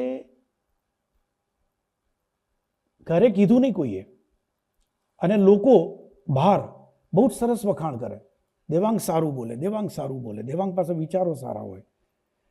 એક દિવસ પપ્પાએ કીધું કે કંઈક થયું હતું, મને એક્ઝેક્ટ પ્રસંગ યાદ નથી, પરંતુ એમના શબ્દો એવા આવ્યા કે પોતે જાતે કમાઓ તો ખબર પડે. અને એ લાગ્યું. ત્યારથી મને એક વાત સમજાઈ ગઈ, ભાગેશભાઈ, માધવભાઈ પટેલ સાહેબ, કે જીવનમાં કોઈ પણ વ્યક્તિ આગળ વધે છે ને તો એનું ઇન્સલ્ટ થાય. ઇન્સલ્ટ થાય તો કીક વાગે, અને કીક વાગે ને તો એને ગોલ મળે છે. ઇન્સલ્ટ થવું જોઈએ તો કીક વાગે છે દરેકના જીવનમાં. મહત્તમે જોયું છે, ઇન્સલ્ટ થાય, કીક વાગે અને પછી ગોલ દેખાય. પપ્પાએ કીધું કે જાતે કમાવ તો ખબર પડે. તાત્કાલિક જ સીધો ઘરની બહાર નીકળ્યો. એગેઇન એક જ હતું મારી પાસે, ઓટલા યુનિવર્સિટી. ત્યાં ગયો ઓટલા પાસે કે બોસ ગમે તેમ કરો, જોબ જોઈએ છે. અને મને કહેવામાં આવ્યું કે એક જોબ છે, તને ફાવશે, પણ તું તો આ રીતે રહે છે, તને નહીં ફાવે. હું કઈ જોબ છે? મને કે મધુર મસાલામાં એક જોબ છે, આ 2 જણા ત્યાં જ જોબ કરે છે. મધુર મસાલા એટલે આમની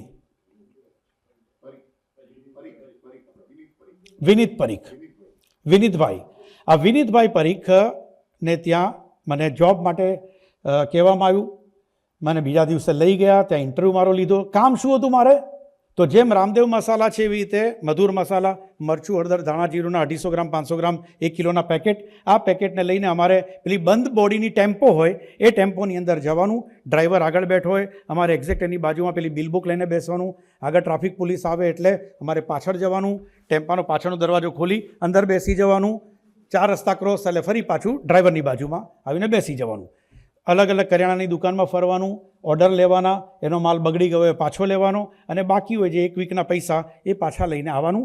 સાંજે આવીને પાછું વિનીતભાઈ પાસે જવાનું, ઓફિસે જવાનું. અને વિનીતભાઈ ઊભા હોય અને દરેક જે 9-10 ટેમ્પો હતા, વિનીતભાઈ પોતે હિસાબ લે કે આ ટેમ્પોમાં સવારે કેટલો માલ ભર્યો હતો, આટલો વેચાયો, આના પૈસા ક્યાં છે.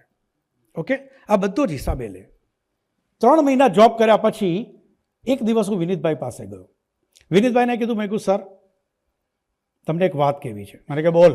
હવે હું તો નાનો સેલ્સમેન, 650 રૂપિયા પગાર હતો સાહેબ, 650, અને સાયકલ લઈને આવતો હતું કૃષ્ણનગરથી માધુપુરા. 650 રૂપિયા એટલે મને તો ગાંઠે જ નહીં ને. વિનીતભાઈ મને કે બોલ શું કામ છે? હું સર 1 મિનિટ સાઈડમાં આવો ને. હું બાજુમાં લઈ ગયો. મેં વિનીતભાઈને કીધું, મેં વિનોદભાઈ સર એક રિક્વેસ્ટ છે મારી. અને કે શું છે? મેં કહ્યું સર તમે જે અહીંયા અમે બધા જ લોકો આવીએ છીએ સેલ્સમેન, અને તમે અમારી પાસે જે પેલું હિસાબ લો છો ને, એવું મને નથી ગમતું. જો તમે એલાઉ કરો તો બધા જ લોકોનો હિસાબ હું લઈ લઈશ અને એની સમરી બનાવીને હું તમને આપી દઈશું. વિનીતભાઈ મને આટલી સંભળાવીને મને કીધું, એટલે કે તારે સાહેબ બનવું છે? એટલે સાહેબ બનવાની વાત કરી લે, હવે પગાર માગીશ તું વધારે? મેં કીધું સર મને પગાર 1 રૂપિયાનો વધારે જોઈતો નથી, બધાનું રિપોર્ટિંગ હું લઈશ. હું તમને ખાલી મને ડેઝિગ્નેશન તમે સેલ્સ કોર્ડિનેટર કરી દો, સેલ્સમેનની જગ્યાએ. ઓકે, પછી મેં 1-2 મહિનામાં જોબ છોડી દીધી. ત્યારબાદ તરત મેં હું એટલા માટે કહું છું કે ત્યારથી મેં જીવનમાં એક નિયમ બનાવ્યો હતો કે પૈસો નહીં મળે તો ચાલશે, ડેઝિગ્નેશન જોશે. કારણ કે ડેઝિગ્નેશન જોડે જ બાય પ્રોડક્ટમાં બધું જ આવવાનું છે. અને આ મને સતત વર્ષોથી સાબિત થતું આવ્યું છે કે કોઈ પણ સમાજના કે કોઈ પણ જગ્યાએ કાર્યક્રમની અંદર જ્યારે ઉપર જે પણ લોકો બેઠા હોય છે ને, જો ડેઝિગ્નેશન નથી હોતું ને તો ડોનેશન આપીને એને બેસવું પડે છે. એ પૈસા આપીને બેસે છે. બાકી કાં વિદ્વાન બેસે છે કાં ડેઝિગ્નેશનવાળા લોકો બેસે છે. ત્યારબાદ રિયલ વેલ્યુ નામની એક કંપની, સીઝફાયર ફાયર એક્સટિંગ્યુશર, આગ ઓલવવાના બાટલા, એ બાટલાની કંપનીમાં મને કામ મળ્યું. ત્યાં મને પહેલાં કહેવામાં આવ્યું કે દેવાંગ તારે કરવાનું છે, ડોર ટુ ડોર ફરવાનું છે. તો તમે કદાચ જોયું હશે એ ટાઈમે યુરેકા ફોપ્સ વેક્યુમ ક્લીનર અને રિયલ વેલ્યુ ફાયર એક્સટિંગ્યુશર નાની બોટલ આવતી હતી, સ્પ્રે બોટલ. એમાં કીધું કે તારે જવાનું ડોર ટુ ડોર, બારણું ખખડાવવાનું અને જેવું બારણું ખોલે એટલે કહેવાનું કે hello I am Devang, we are people from Real Value, we are people concern with fire safety, જે અમને સ્ટાન્ડર્ડ આપી હતી એ બોલવાનું. પણ એ બધું ગમતું નહોતું. ઘરે ઘરે ડોરનોક કરવું, ટાર્ગેટ પૂરો ના થાય.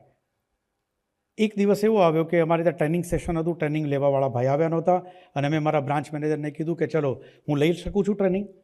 તો કે આ તું લઈ લે, કાલે બોમ્બેથી આવે ત્યાં સુધી. મેં ટ્રેનિંગ લીધી, સફળ થઈ અને મને ટ્રેનિંગ મેનેજર તરીકે બનાવ્યો. પછી ધીરે ધીરે હું Ahmedabad training manager, Gujarat training manager, ત્યારબાદ વેસ્ટ ઝોનનો ટ્રેનિંગ મેનેજર બન્યો. આ કરતાં કરતાં મને 2 વસ્તુ શીખવા સારી મળી. જ્યારે હું એ ટ્રેનિંગ લેતો હતો સેલ્સમેનની, ત્યારે મેં બહુ જ ઘણો અભ્યાસ કર્યો અને હું રિયલ વેલ્યુમાં જ્યારે ઘરે આવતો હતો ત્યારે રસ્તામાં ફૂટપાથ પર પેલી બુક્સ વેચે ને, અત્યારે ફૂટપાથ પર બેસે, ત્યારે લારીમાં લઈને આવતા હતા. 10 રૂપિયામાં એ મેં પુસ્તક ખરીદ્યું હતું, એલન પીસ નામનો એક લેખક. એ પુસ્તક મેં લીધું અને એ પુસ્તક લઈને મેં વાંચવાનું શરૂ કર્યું. ધીરે ધીરે બોડી લેંગ્વેજ મારી ઇમ્પ્રુવાઇઝ કરવાની કોશિશ કરી અને જોબ કરતાં કરતાં, રિયલ વેલ્યુની જોબ કરતાં કરતાં ટ્રેનિંગમાં મેં ઘણા બધા એ મારા વાતો પણ એ છોકરાઓને આપીને છોકરાઓ ખૂબ જ સફળ થયા. હવે વાત આવે છે, હું જોબ કરતો હતો રિયલ વેલ્યુમાં અને એક દિવસ, and that was a 4th May 1995, 4 મે 1995નો દિવસ, કનકસિંહ રાણા, જે તે સમયે સિટી કેબલ, 1995નો દિવસ, સિટી કેબલના ડાયરેક્ટર કનકસિંહ રાણાનો મને ફોન આવે છે અને મને કહે છે દેવાંગ ક્યાં બેઠો છે? મેં કીધું ઓફિસ છું. શું પહેર્યું છે? મેં કીધું black pant, white shirt, red tie, અમારો ડ્રેસ કોડ હતો. અને એ મને કીધું તાત્કાલિક આવી જાય ને વિજય 4 રસ્તા પાસે આપણા સિટી કેબલના સ્ટુડિયો પર. મને સિટી કેબલના સ્ટુડિયો પર બોલાવવામાં આવ્યો. હું ત્યાં પહોંચ્યો. ત્યાં જઈને મને કીધું કે આ અરોરા છે, એમની જોડે તું મળી લે. તો એક મિસ્ટર અરોરા હતા. મને કે આ જાઓ ભાઈ. અંદર ગયો. અંદર જઈને મને કીધું આ વાંચી લો. એ વાંચ્યું. પછી મને કે હવે આ કેમેરા સામે જોઈને બોલો તમે. એ હું બોલ્યો. મને ખ્યાલ નહોતો કે આ ઓડિશન, 1995માં ખબર નહોતી કે આને ઓડિશન કહેવાય. આ મારું ઓડિશન લેવાયું. જેવું ઓડિશન લેવાયું તરત મિસ્ટર અરોરા બહાર આવ્યા. બહાર આવીને કનકસિંહને કીધું કે એ છોકરા ચલેગા. એટલે મેં કીધું શું છે કનકા? કનકસિંહ એટલે અત્યારે જીટી પેલા ડાયરેક્ટર. યસ યસ આપ યુ કેન, તમારે. સો એમણે કીધું કે મેં પૂછ્યું કનકસિંહ, મેં કહ્યું શું છે? મને કે કંઈ નહીં, તારું ઓડિશન હતું તો યુ કેન, તું કરી શકે છે, એમણે હા પાડી દીધી છે. તો કરવાનું શું છે મારે? મને કે આજે સાંજે 5:30 વાગે, આ ઘટના જે મને મારું ઓડિશન લેવાયું 3:30 વાગે, મને કીધું સાંજે 5:30 વાગે એક શો છે અને એ શોમાં તારે એઝ અ હોસ્ટ બેસવાનું છે. ધીસ ઇઝ ધ, આ મેં એટલા માટે બેકગ્રાઉન્ડ આપ્યું. આ સ્ટોરી અહીંયાથી શરૂ થાય છે કે હું આ કેવી રીતે ઇન્ડસ્ટ્રીમાં આવ્યો. મને કહેવામાં આવ્યું કે એક કાર્યક્રમ છે, કાર્યક્રમનું નામ છે લોકમંચ, જે 1995માં કર્યો હતો, એ આજની તારીખમાં પણ એ ચાલે છે. ઓકે, 30 વર્ષથી એ કાર્યક્રમ સતત નિયમિતપણે 8:30 વાગે ચાલે, 8 વાગે ચાલે છે. અને મને કીધું કે તારે એક ઇન્ટરવ્યૂ લેવાનો છે. ઇન્ટરવ્યૂ શું છે? તો કે એક ગેસ્ટ હશે, તારે બેસવાનું છે, એ બંનેની વચ્ચે એક ટેલિફોન હશે અને લોકો ફોન કરશે. તારે જે પ્રશ્ન પૂછાય એમાંથી જો ગેસ્ટ પ્રોપર જવાબ ન આપે તો તારે કહેવાનું કે આ નહીં, આ જવાબ તમારે આપવાનો છે, આ પૂછી રહ્યા છે. અને જો પ્રશ્ન ન આવે તો તારે પ્રશ્નો પૂછવાના છે. બ્લેઝર એમણે વ્યવસ્થા કરી આપી. બ્લેઝર પહેર્યું, મેકઅપ કરાવી લીધો. રાઈટ 5:30 વાગે કાર્યક્રમ શરૂ થયો. કાર્યક્રમ શરૂ થયો અને ફોર્ચ્યુનેટલી મારા નસીબ સારા કે એ દિવસે ફોન કોલ્સ બહુ જ ઓછા આવ્યા અને મને બોલવાનો વધુ મોકો મળ્યો. અને એ ટાઈમે મને કામમાં આવ્યું, પેલા 4 રસ્તા ઉપર જે ઓટલા યુનિવર્સિટીમાં સતત બોલતો હતો, સતત બેસતો હતો, રાજકીય કાર્યકર્તાઓ સાથે બેસતો હતો, એમાંથી જે અમુક ઘણી બધી વાતો હતી એ બધી વાતો પૂછી, પ્રજાને પડતા પ્રશ્નો વિશેની વાતો કરી અને એ કાર્યક્રમ પત્યો ને સુપરહિટ ગયો. ઇમિડિયેટ મને કીધું કે અરોરા સાહેબે બહાર આવીને કીધું કનકસિંહને કે બાપુ ઇસકો ફિક્સ કર દો. અને દેટ વોઝ ધ ડે કે મારું આ ઇન્ડસ્ટ્રીની અંદર, ટેલિવિઝન ઇન્ડસ્ટ્રીની અંદર મારું એન્ટ્રી થઈ. અને હું એટલા માટે આવ્યો હતો કે જે ફિક્સ એન્કર હતા એ નહોતા આવ્યા, એટલે એના રિપ્લેસમેન્ટ તરીકે હું હતો.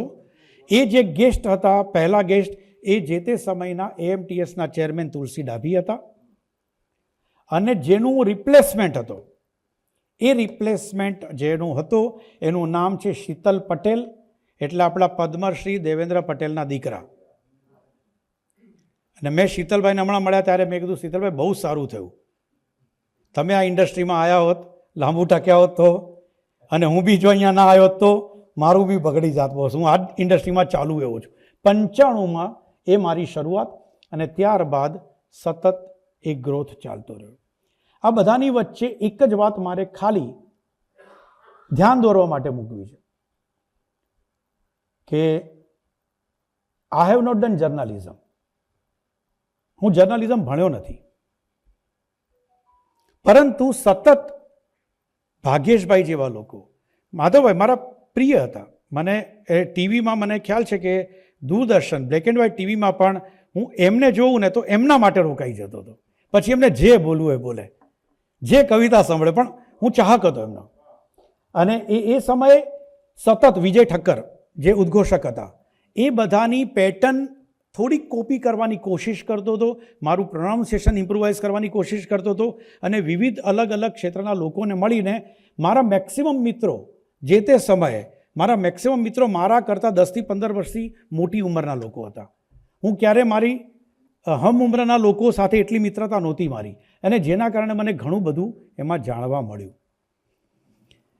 આ બધી વાત ચાલતા ચાલતા લોકમંચ કાર્યક્રમ ચાલતો, ને એક વખત હું અશોક વાનખેડે, જે બહુ જ બોલ્ડ જર્નાલિસ્ટ છે, જે અત્યારે ઘણું બધું સરકાર વિરુદ્ધમાં પણ એક બિલકુલ લાઈન લઈને બોલતા હોય છે. વર્ષો પહેલાં હું એમને એકવાર મળ્યો દિલ્હીમાં પ્રેસ ક્લબમાં, અને ત્યાં બેઠો ત્યારે મને કહેવામાં આવ્યું મને કે દેવાંગ क्या करता है, जस्ट नॉर्मल बात चलती थी. એટલે मैं ये मेरा लोकमंच प्रोग्राम है, ये बोले बाकी क्या है, बोला अतिथि करके एक शो है, बोले अतिथि क्या है, मेरा सेलिब्रिटी इंटरव्यू शो. ત્યાં સુધીમાં સેલિબ્રિટી ઇન્ટરવ્યૂ મારા શો ચાલુ થઈ ગયા હતા. એની વાત હું હવે આવીને કરું છું. મને કીધું કે દેવાંગ ડિબેટ તો કિતને લોગ કરતે. મેં કીધું બધા લોકો કરે છે, બધી ચેનલના ચેનલ હેડ જે છે, સિનિયર એડિટર, બધા લોકો કરે છે.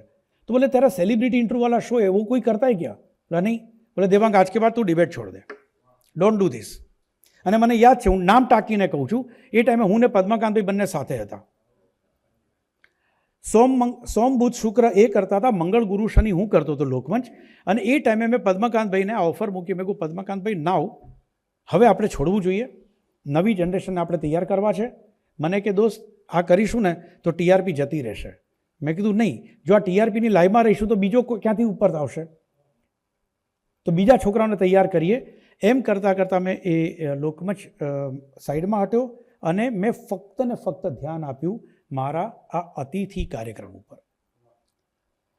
ફોર્ચ્યુનેટલી 560થી વધુ સેલિબ્રિટીઝના ઇન્ટરવ્યૂઝ મારે કરવાનો મને મોકો મળ્યો, જેના લિસ્ટની અંદર જે સુદામાજીએ કીધું એ પ્રમાણે. પરંતુ મારો જે પ્રસંગ છે કે કેટલા ટફેસ્ટ ઇન્ટરવ્યૂઝની મજા, જે મને લાગે છે કે ઘણા આ બધાને પણ થોડીક સાંભળવાની મજા આવશે. ઇન્ટરવ્યૂ સિલેક્શનમાં ભાગ્યેશભાઈએ જે પ્રમાણે વાત કરી ઇન્ટરવ્યૂની, કે પહેલાં તો પસંદગી, પછી એમને કન્વિન્સ કરવા, અને ત્યારબાદ તેમના માટે પ્રશ્નોત્તરી બનાવી, અને પ્રશ્નોત્તરી બનાવ્યા પછી એક્ઝેક્ટ કેમેરા સામે પરફોર્મ કરવું. આ જે આખી સિક્વન્સ છે ને, જે એ ખૂબ જ કઠિન છે અને મજા આવે એવી પણ છે. ફોર્ચ્યુનેટલી મને બહુ જ સ્મૂથલી આ બધા જ ગેસ્ટ મળતા થઈ ગયા. ફોર્ચ્યુનેટલી મેં આ કોઈ વધારે અતિશયોક્તિવાળી વાત નહીં કરું, પરંતુ મને જે ઈચ્છા થાય ને, મેનિફેસ્ટેશનને બધા લોકો કદાચ ફોલો કરતા જ હશે. મેં ડ્રીમ હતું મારું કે માધુરી મારે ઇન્ટરવ્યૂ કરવો જ છે. અને એક જ વખત મને લાગે માધુરીજી અમદાવાદમાં 2 કે 3 વખત જ આવ્યા છે અત્યાર સુધીમાં. એમાં જ્યારે ફૂડ ચેનલ નામની એક ચેનલ લોન્ચ કરવાની હતી, સંજીવ કપૂર જે શેફ છે, એ એમને એક ફૂડ ચેનલના લોન્ચ માટે આવ્યા હતા અને મેં સીધો અપ્રોચ કર્યો અને ફોર્ચ્યુનેટલી અમે 3 જ જણા લોકો ઇન્ટરવ્યૂ લેવામાં હતા, એક અમદાવાદ મિરરમાં, એક ધ્વનિત અને એક ઇલેક્ટ્રોનિક મીડિયામાંથી હું. અને માધુરીજી સાથે ડ્રીમ બનાવ્યું હતું કે નહીં, માધુરીજી સાથે મારે બેસવું છે. સો આવા લોકો પાસે બેસતા બેસતા ઘણું બધું શીખવા મળ્યું. હાઉ માધુરી દીક્ષિતજીનો ઇન્ટરવ્યૂ માટે ખૂબ જ હું એક્સાઇટેડ હતો.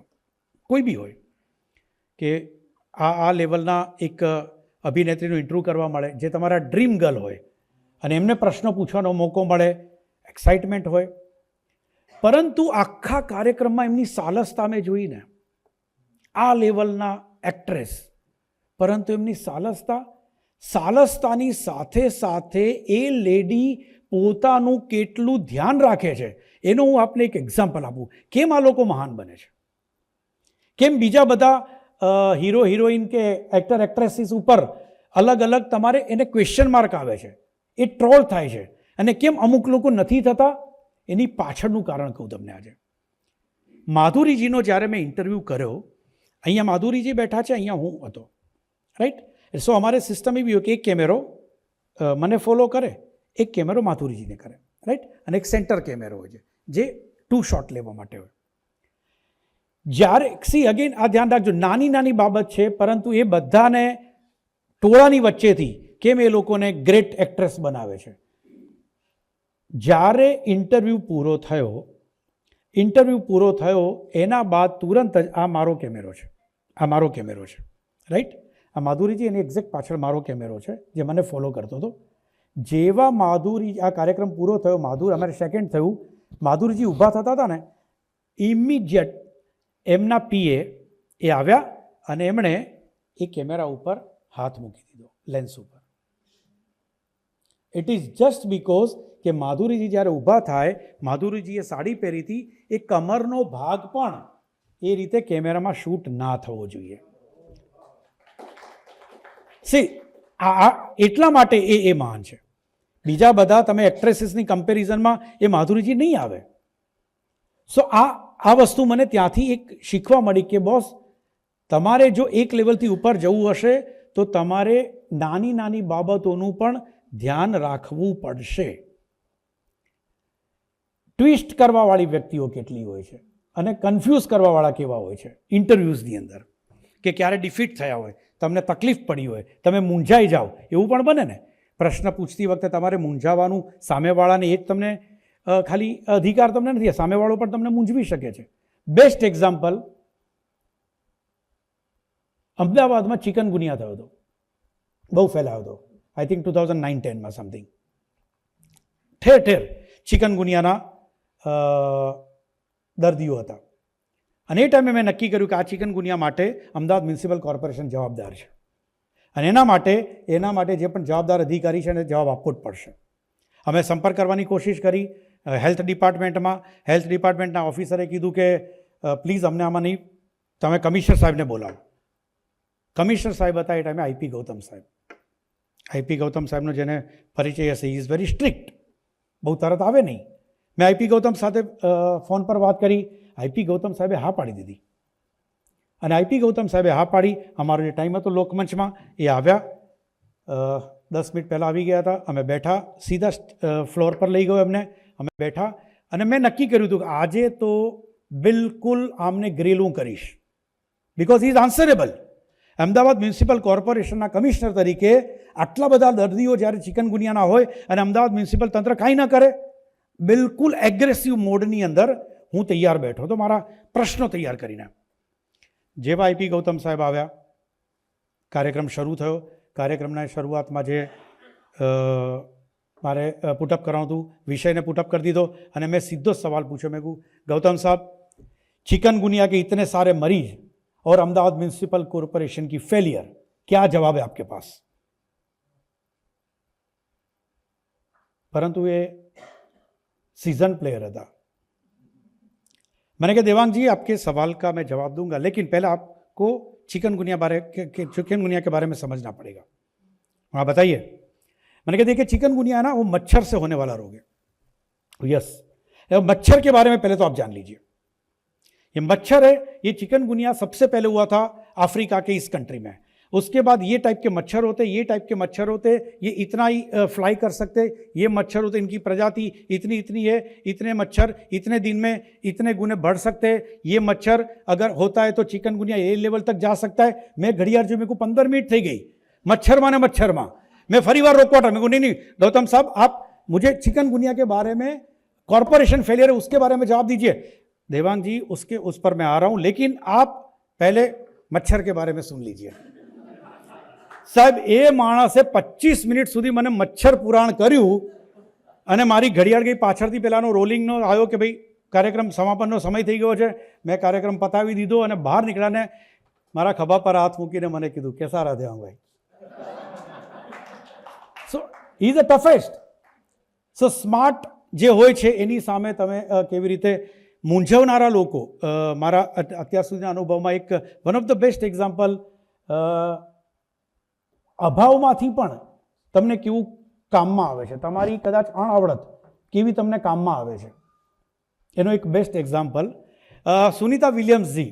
સુનિતાજી જ્યારે અમદાવાદમાં હતા 3 દિવસના કાર્યક્રમ માટે આવ્યા હતા, એ 3 દિવસના કાર્યક્રમની મને 6 દિવસ પહેલાં જાણ હતી અને મને કહેવામાં આવ્યું હતું કે આમનો ઇન્ટરવ્યૂ કદાચ શક્ય બની શકે છે। ઓકે, 3 દિવસે આવી ગયા, પહેલો દિવસ, બીજો દિવસ હું રાહ જોતો હતો કે મને કદાચ કહેવામાં આવે, કારણ કે થોડોક પેલો ગુરુર તો ખરો ને, કોઈક બોલાવે તો જવાનું, બાકી તો જવું નથી આપણે। ત્રીજા દિવસે મેં એક SMS જોયો, એ SMSમાં હતું કે અમદાવાદની પતંગ હોટલની અંદર સુનિતા વિલિયમ્સજી જોડે લંચ છે। એટલે તરત જ એ મિત્ર જેણે મને વાત કરી હતી, આપ બધા પરિચિત જ છો, એ મિત્રને મેં ફોન કર્યો, મેં કીધું મારું સુનિતા વિલિયમ્સ જોડે તમે વાત કરી હતી અને અત્યારે તો એ લંચમાં છે ને મને ખબર છે કે આજે ને આજે એમને ફ્લાય કરવાનું છે, પાછું અમેરિકા જવાનું છે। મને કે આવી જાઓ ને તમે। મેં કહું આવી જાઉં, મારે લંચ માટે નથી આવવું, મારે તો ઇન્ટરવ્યૂ માટે આવવાનું છે। મને કે ઇન્ટરવ્યૂ તમારે કરવો છે, પણ બહુ સરસ એમણે મને ખરાબ પણ ના લાગે, મારું અપમાન પણ ના થાય એવી રીતે એમણે મને કીધું। પણ મને કે પણ દેવાંગભાઈ સુનિતા વિલિયમ્સને ગુજરાતી નથી આવડતું। એટલે એમનો કહેવાનો મતલબ એ તો કે દેવાંગ તને અંગ્રેજી નથી આવડતું, કે સુનિતા વિલિયમ્સને ગુજરાતી નથી આવડતું એટલે ગુજરાતી નહીં બોલી શકે। એટલે મેં કહું ફાઇન, ઇંગ્લિશ તો ફાવે છે ને? મને કે તમે ઇંગ્લિશમાં લઈ લેશો ઇન્ટરવ્યૂ? મેં કહું શ્યોર। મને કે ફટાફટ આવી જાઓ। હું ત્યાંથી, હું એ ટાઈમે CG રોડ પર હતો, CG રોડથી સીધો શાહીબાગ ગયો, શાહીબાગથી મારી કેમેરામેનની ટીમને લીધી, મારા મેકઅપ મેનને બાજુમાં બેસાડ્યો। બિલકુલ ગોવિંદાની કદાચ એક ફિલ્મ જોઈ હોય આપે તો, એક ફિલ્મ હતી જેની અંદર હીરો નંબર 1 કાઇન્ડ ઓફ, એની અંદર એ બેસે છે ને એ ત્યાં ને ત્યાં જ કપડાં બપડા પહેરીને ફટાફટ ઓફિસમાં જવાનું મોડું થતું હોય છે। બિલકુલ મેં મારા પેલા નેપાળીને બેસાડ્યો અને નેપાળીને આમ જ્યારે ટ્રાફિક 180 સેકન્ડનો આવે એટલે હું આમ રાખું એટલે મને અહીંયા મેકઅપ કરે, ફરી પાછું ડ્રાઈવ શાહીબાગથી પતંગ હોટલ તરફ હું ફટાફટ આવ્યો। હું જેવો આવ્યો ને, પતંગ હોટલ આપ બધા ગયેલા છો, પતંગ હોટલમાં લિફ્ટમાં બેસીને ઉપર ગયો, મને એમ કે મારા માટે સુનિતા વિલિયમ્સજીનું પેલા જે જેન્ટલમેને તૈયાર રાખ્યું હશે કેમેરામેનને લઈને હું સીધો શૂટ ચાલુ કરી દઈશ। ઉપર ગયો તો દુનિયાભરનું મીડિયા હતું, આજ તક, India TV, Zee TV, TV9, print media, બધા જ લોકો હતા, લગભગ 101 જણા લોકો ત્યાં। મેં કહું યાર આ મને બોલાવે આ તો ચીટિંગ કહેવાય। અને નજર કરી તો સામે જે વ્યક્તિ જેન્ટલમેન બેઠા હતા, બોલી તો શકાય નહીં, એટલે મેં તરત એમને SMS કર્યો, મેં કહું શું છે બોસ આ? એટલે એમણે મને રાખ્યો કે હું ઇશારો કરું છું તમને, ઠીક છે। એમની તરફ જ મારી નજર હતી। થોડી વાર થઈ ને તો મને કીધું નીચે પહોંચો। હવે ત્યાં બધા જ લોકો હતા, બહાર નીકળતા મને 2-5 મીડિયાવાળા પણ મને કે દેવાંગ ક્યાં જવાનું છે, નથી કરવું લંચ કે મળવું નથી? મેં કહું નહીં મારે કામ છે। હું નીચે ઉતર્યો, નાવ ધ સ્ટોરી અહીંયાથી શરૂ થાય છે।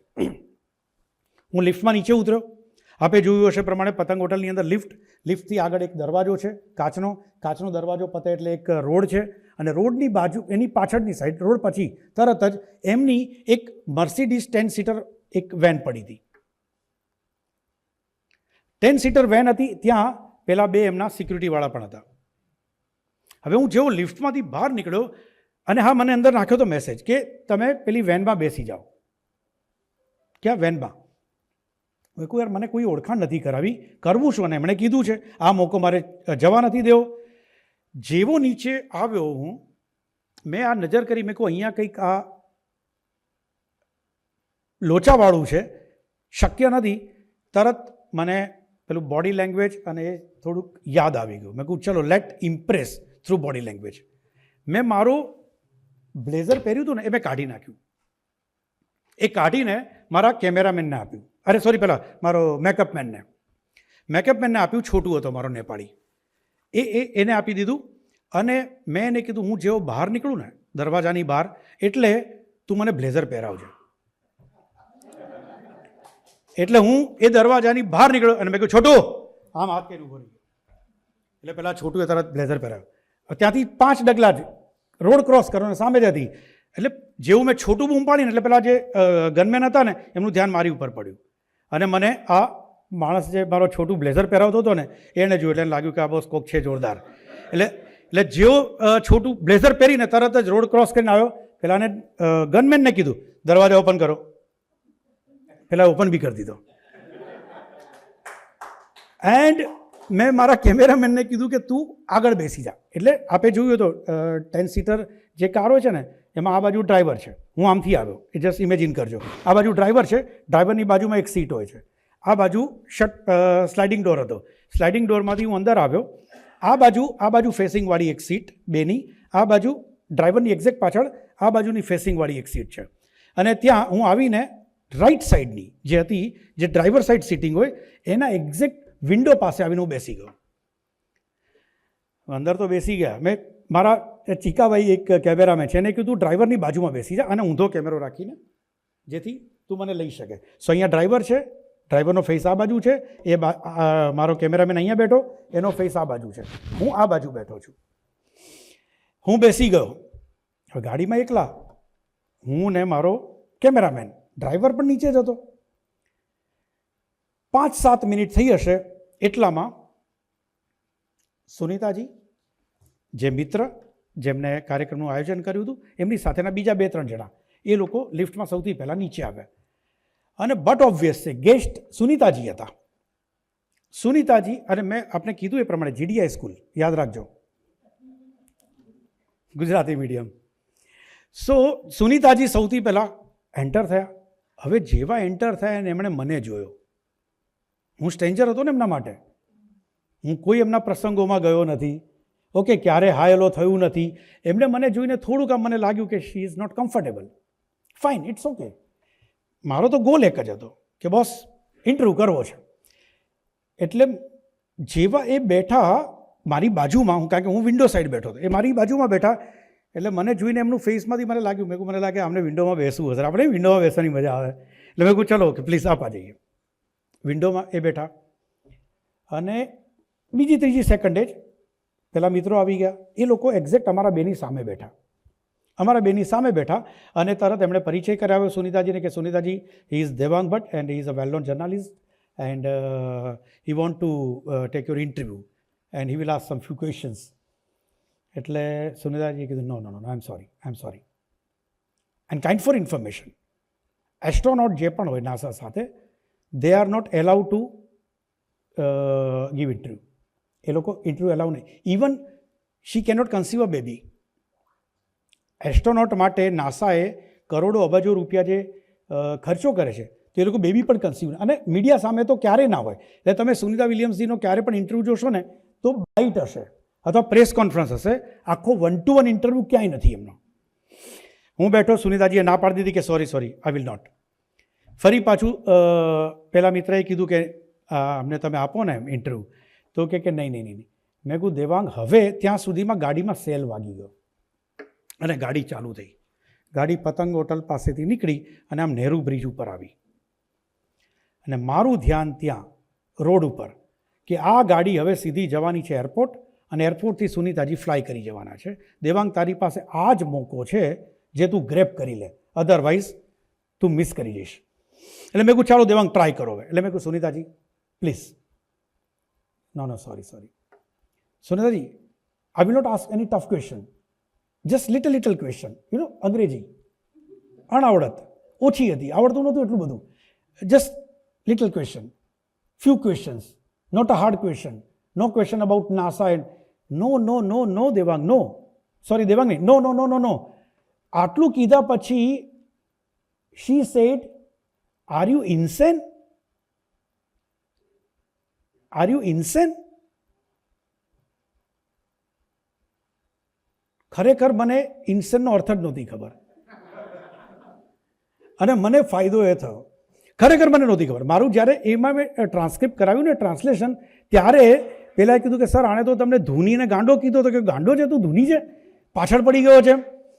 પણ જેવું કીધું કે આર યુ ઇન્સેન, એટલે તોય હું લાગેલો હતો. અને 1-2 મિનિટ પછી ખબર નહીં સુનીતાજીને એવું થયું કે યાર આ માણસથી હવે વેનમાંથી તો ક્યાં જવાના છે, એટલે એને કીધું કે okay okay okay I will take your interview. કોણે? સુનીતાજીએ કીધું કે આઈ વિલ ટેક યોર, કે ચલો ટાઈમ પાસ કરીએ આની જોડે. એટલે મેં કીધું ઓકે. તો પેલું લેપલ માઇક હોય ને મેં હાથમાં રાખ્યું હતું, કારણ કે એમને ભરાવા જેટલો સમય જ નહોતો, એટલે મેં મારા હાથમાં જ રાખ્યું હતું. એટલે મેં આમ એમની પાસે રાખ્યું. મેં કહ્યું યસ. મને કે hello, what's your good name? હવે એ શું ઇન્ટરવ્યૂ લે? શી ઇઝ નોટ, એ નથી ને. એટલે મને કે hello, what's your good name? એટલે એમને હાથ લાંબો કર્યો. Hello, what's your good name? એટલે મેં કહ્યું દેવાંગ. હવે હાથ જેમણે પેલા, hi Devang, how are you? I am fine. મને તરત પેલો પ્રોમો સીન યાદ આવ્યો. મેં કહું આ પ્રોમોમાં ચાલશે આપણે. ઓકે. હવે એમને સવાલ પૂછવાનો આવ્યો. હાથ મિલા, hi Devang, how are you? Fine. એમણે પહેલો સવાલ પૂછ્યો, Devang how do you feel in this van? એ આ સવાલ પૂછે ને, કે બીજું તો સવાલ પૂછે નહીં. Like how do you feel in this van? એટલે મેં કહું I have travel so many time in this type of van, but today is a special day for me because I am travelling with Sunitaji. તો એ જોર જોરથી હસવા માંડ્યા. હા હા હા. મેં કહું now my turn, my turn, my turn. અને પછી ત્યાંથી ઇન્ટરવ્યૂ ચાલ્યો. ચાલતા ચાલતા ચાલતા ચાલતા છેક એરપોર્ટ સુધી પહોંચ્યો. And it was the one and only interview with Sunitaji. So ઘણીવાર મને લાગે છે કે ન આવડે ને એમાં પણ ફાયદો થાય છે. જો ઇન્સેનનો મતલબ મને ખબર હોત તો કદાચ હું ભરાઈ ગયો હોત. સતત મને એક વાત અલગ અલગ વિષયો પરથી મને જાણવા મળ્યું કે આટલા બધા લોકોને હું મળ્યો, એમાંથી એક વસ્તુ મને કોમન હતી, અને સ્ટ્રગલ વગર કોઈ નથી આવ્યું. કારણ કે મેં 560 ઇન્ટરવ્યૂઝ કર્યા અને લગભગ સેલેબ્સ કર્યા છે. ગુજરાતમાં પોલિટિશિયન્સના ઇન્ટરવ્યૂ કર્યા તો મેં સીએમથી નીચે એક પણ ઇન્ટરવ્યૂ નથી કર્યો. ખાલી સીએમ. મિનિસ્ટર બી નથી કર્યા, પછી એમએલએ તો છે જ નહીં. પોલીસ ડિપાર્ટમેન્ટના ઇન્ટરવ્યૂ કર્યા તો મેં ખાલી ડીજીના કર્યા છે, નો કમિશનર. કમિશનરના પણ ઇન્ટરવ્યૂ નથી કર્યા. સો અલગ અલગ અલગ ક્ષેત્રના આટલા ટોપ લોકોને મળ્યા પછી મને એવું લાગે છે કે એ લોકો પાસે જે કોમન એક જે નીકળતું હતું એની અંદરથી, એ જ હતું કે બધા જ લોકો તકલીફમાંથી જ ઉપર આવ્યા છે. કોઈ એવા ગોલ્ડન સ્પૂન બેબી નથી. ચાહે અનુપમ ખેર હોય, અનુપમ ખેરે બને બહુ જ સરસ એમનું વાક્ય હતું, મારા ઇન્ટરવ્યૂ દરમિયાન બોલ્યા હતા. અનુપમ ખેરનું કેવું હતું કે એમનું એક વાક્ય ઇન્ટરવ્યૂ દરમિયાન બોલ્યા કે એક સમય એટલી બધી ખરાબ પરિસ્થિતિ મારી હતી કે એનાથી ખરાબ થાય એવું શું હતું.